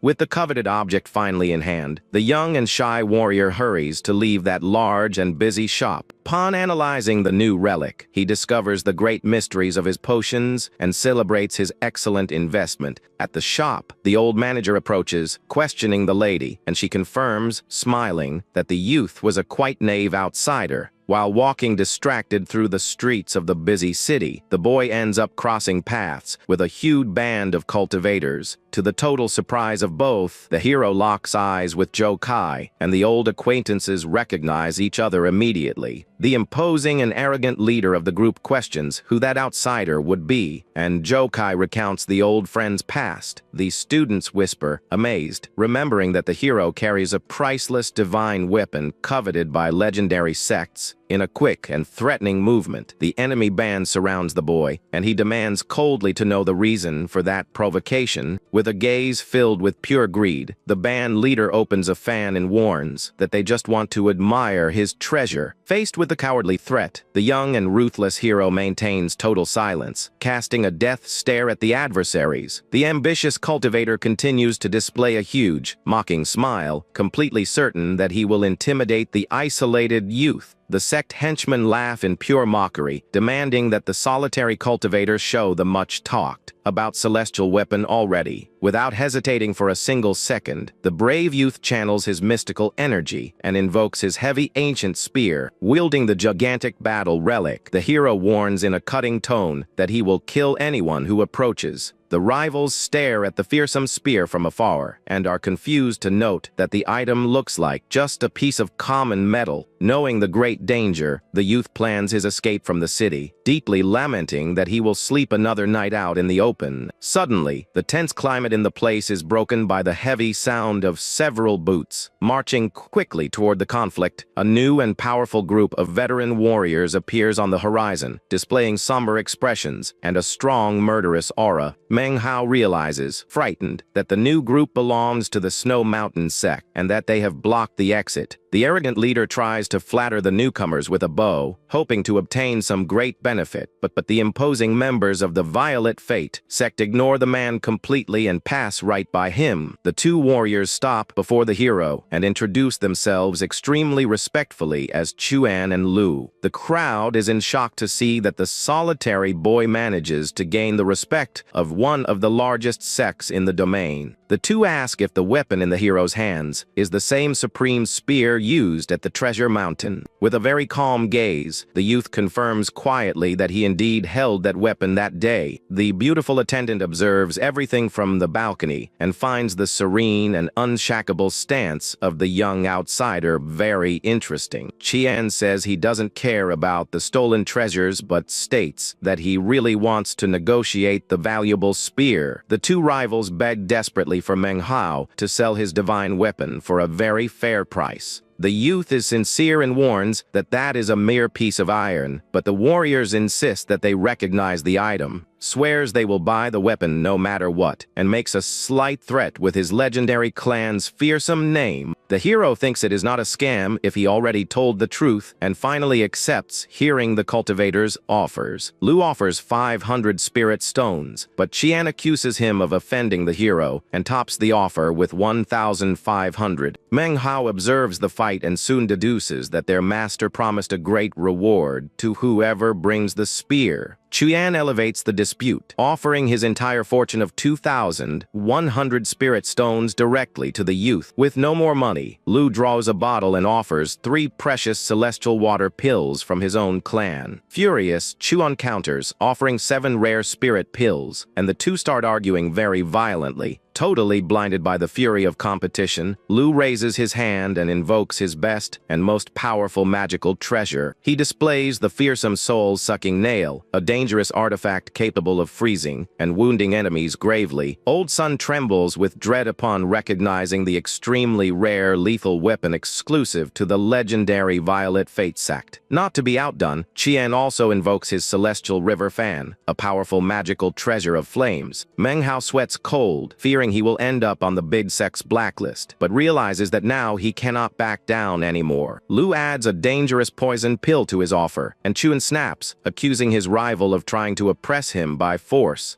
Unable to decide on a winner, the two agree to buy the weapon together and let their master decide later. The hero accepts the incredible and irresistible offer, and the two warriors hold the spear with extreme and pure gratitude. The youth disguises his nervousness, observing the duo leave totally happy while carrying the simple piece of iron. On the balcony, the old manager smokes his pipe, commenting that the students from the great sect are getting worse. He calls the duo garbage for failing to notice the fakeness of a piece of iron, not even while touching it. The young woman covers her mouth, laughing a lot, finding that bizarre and humiliating situation completely hilarious. Flying on his new flame fan, Manhwa decides to flee and isolate himself to reach the long-awaited mystical foundation soon. Far from there, Leader Wu reprimands old song, saying that a true warrior needs to always remain calm. He mocks the eccentric's rage and offers to teach the meditation arts of his own glorious sect. At that moment, Qian and Lu arrive running, excited, and announce that they finally managed to obtain the supreme treasure. Master Wu smiles, awestruck by the students' success, and decides to promote them to the clan's great inner circle. The two disciples guarantee they didn't cause problems and deliver the great weapon together with much respect and pride. The leader extends his hand to attract the spear and invites the bitter old song to appreciate the mystical relic with him. But upon holding the weapon, the experienced master freezes completely, widening his eyes and asking about the price paid. The students list proudly the mountain of jewels, treasures, and rare potions they happily delivered to Manhwa. Hearing about his great rival's humiliation, the eccentric song cries from laughing so much, letting out a scandalous laugh. Master Wu roars in supreme fury, calling his students garbage upon realizing that the expensive weapon is totally fake. The furious scream echoes through the mountains and reaches the city, becoming the great reason for laughter among the residents. Half a month later, Manhwa ends his long escape and finds a perfect cave to isolate himself and train his strength. 2 months pass, and the youth finally exits his exile, revealing that he is now at the 8th level of power, but he laments that his gluttonous magical mirror devours hundreds of stones. Just to duplicate a valuable potion, the warrior calculates the absurd price to reach the next level, concluding that he will be left totally without resources. Without a clan to protect him, he swears that he will spare no effort to become strong enough to never be stepped on again. The youth remembers that he fought hard to survive, and swears that his path will be walked with pure and eternal determination. Moved by his unshakable will, the warrior takes off quickly, destroying the old trees around the cave. Months later, he flies quietly under the beautiful blue sky and observes the distant lands approaching on the horizon. Manhwa reflects that 3 years ago, he failed the exams and now returns to the capital as a cultivator. He hitches a ride on the carriage of a young scholar and comments that he just wants to visit Tang Tower. The friendly youth praises Manhwa's noble aura, and he thanks him humbly for the good company on the trip. Curious, the hero asks his colleague what it really means to be a great Confucian scholar. Soon after, he surprises the young colleague with a deep and complex question about what life is. Looking out the window, he says that snow only exists in winter and that the cold wind is its true life. The cultivator explains that snow dies upon reaching the heat, even if it yearns for the warmth of summer. He holds a flake that melts in his hand, proving that that heat does not belong to the snow's life. The carriage finally crosses the great stone gates of the capital under an intense and beautiful snowfall.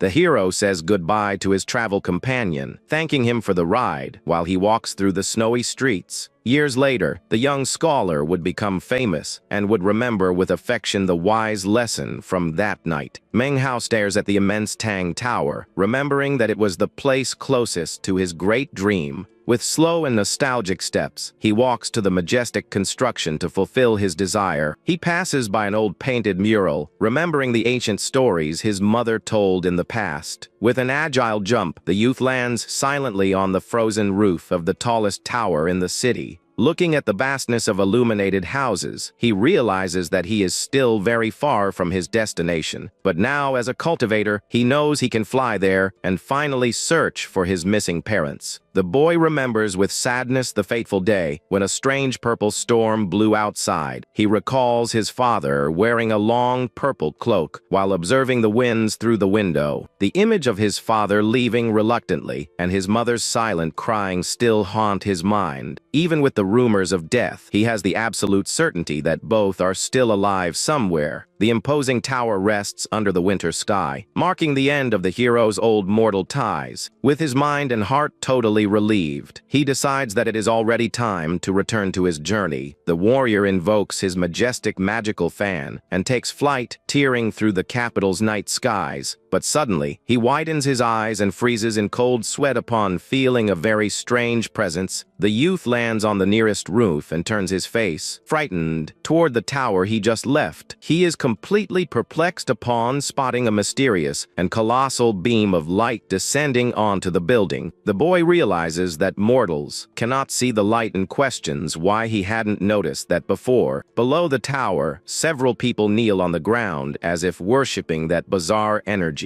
The blinding pillar of light pierces the clouds, tearing through the sky and creating a violent electrical whirlwind. A scary black vortex descends from the skies, connecting the clouds directly to the tower roof. Meng Hao enters into pure panic upon using his spiritual sense and noticing something terrible inside the hurricane. The immense vortex is completely full of bones and skeletons spinning in the middle of violent lightning. Thousands of mortal remains collide furiously in the storm, forming a scene straight out of a nightmare. Dominated by terror, the hero runs desperately across the roofs to flee that monstrous anomaly. He climbs quickly onto his flying sword and accelerates at full force far away from the great capital. While fleeing, he remembers sweating cold that he saw a giant coffin in the middle of that mountain of bones. And on top of the old coffin, there was an ancient skeleton with tattered clothes, sitting with its legs crossed. The corpse opened its eyes and revealed gray pupils with 7 bright points spinning like stars. That brief visual contact caused a lancinating pain in his mind, making his body wither on the spot. The boy deduces that that tower is an evil object and asks himself what dark deity lives there. After fleeing the city without looking back, he finally breathes a sigh of relief upon arriving at an isolated valley. But the terror returns upon seeing that his skin has aged and now emanates a very bizarre black smoke. He concludes, frightened, that the curse caught him just for having locked eyes with the evil creature. Looking like a true black smoke signal, the warrior decides to hide in a dark cave. Shortly after, he snaps with rage upon seeing that the mist passes through the rock and creates a dark pillar in the skies. Realizing that stopping condemns him to being found, he returns to running furiously to dissipate the smoke. During the night, the despair increases when the darkened mist starts to shine with a strong white tone. 7 exhausting days later, the poor warrior collapses on the ground, unable to take even one more step. But he smiles relieved upon seeing that his body healed and calculates that the smoke will disappear for good in a month. Meng Hao perceives footsteps approaching in size, tired, deciding that he will need to run again. 3 warriors from the cold wine sect appear, blocking the path with very threatening looks. The girl in the group holds a small cracked pearl that absorbs the dense energy of death's aura. The hero looks at his own smoke and wonders if that is the residue of a life being burned. Leader Yan Zigyo introduces himself and demands to know the reason for that strange dark mist on the outsider. Without any warning, the warrior launches a fast and cutting wind attack against the isolated youth. Meng Hao dodges quickly while the enemy invokes a gigantic purple skeletal hand of energy. The boy dodges the mortal attack and asks ironically if that is how they ask for things around there. Without hesitating, the hero launches his flying swords and orders with firmness that they explode on the spot. A colossal and violent fire explosion erupts before the 3 warriors, scaring the enemies. The trio retreats in shock upon realizing that the boy possesses a magical treasure and is at the 8th level. Yan Zigyo sweats cold and asks if anyone has ever heard of such a strong master carrying a fan. The lady remembers a strong rumor about a certain Meng Hao who negotiated a fan with another sect.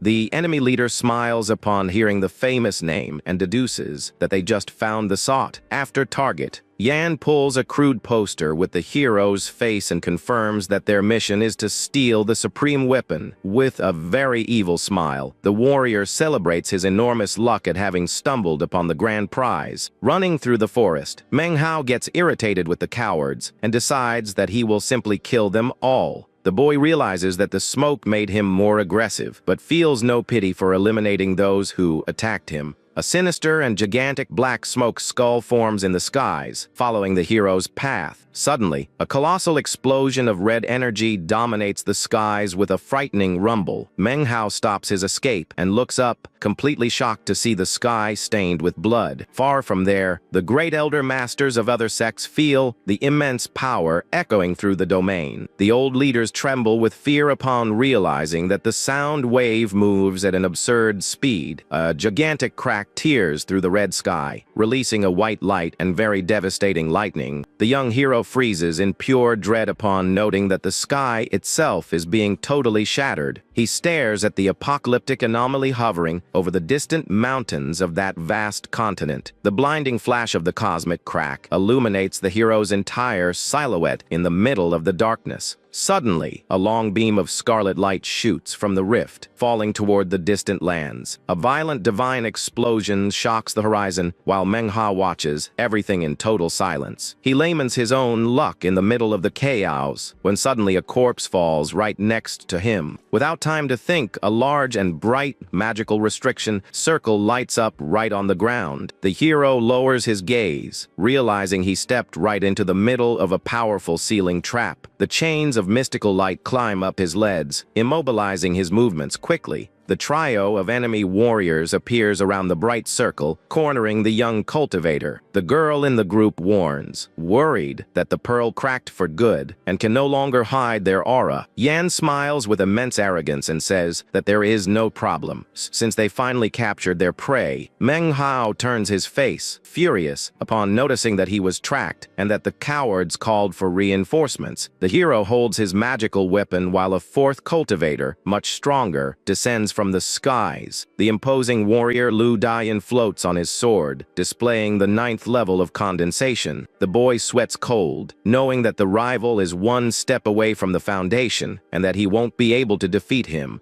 Yan demands that the hero hand over the supreme weapon, promising to leave his corpse intact if he obeys. But before the villain attacks, 2 fearsome white wolves appear, roaring furiously right behind him. The enemy leader despairs and tries to invoke his magic without understanding where the beasts came from. In the blink of an eye, Yan suffers a lethal and bloody blow, widening his eyes in complete shock.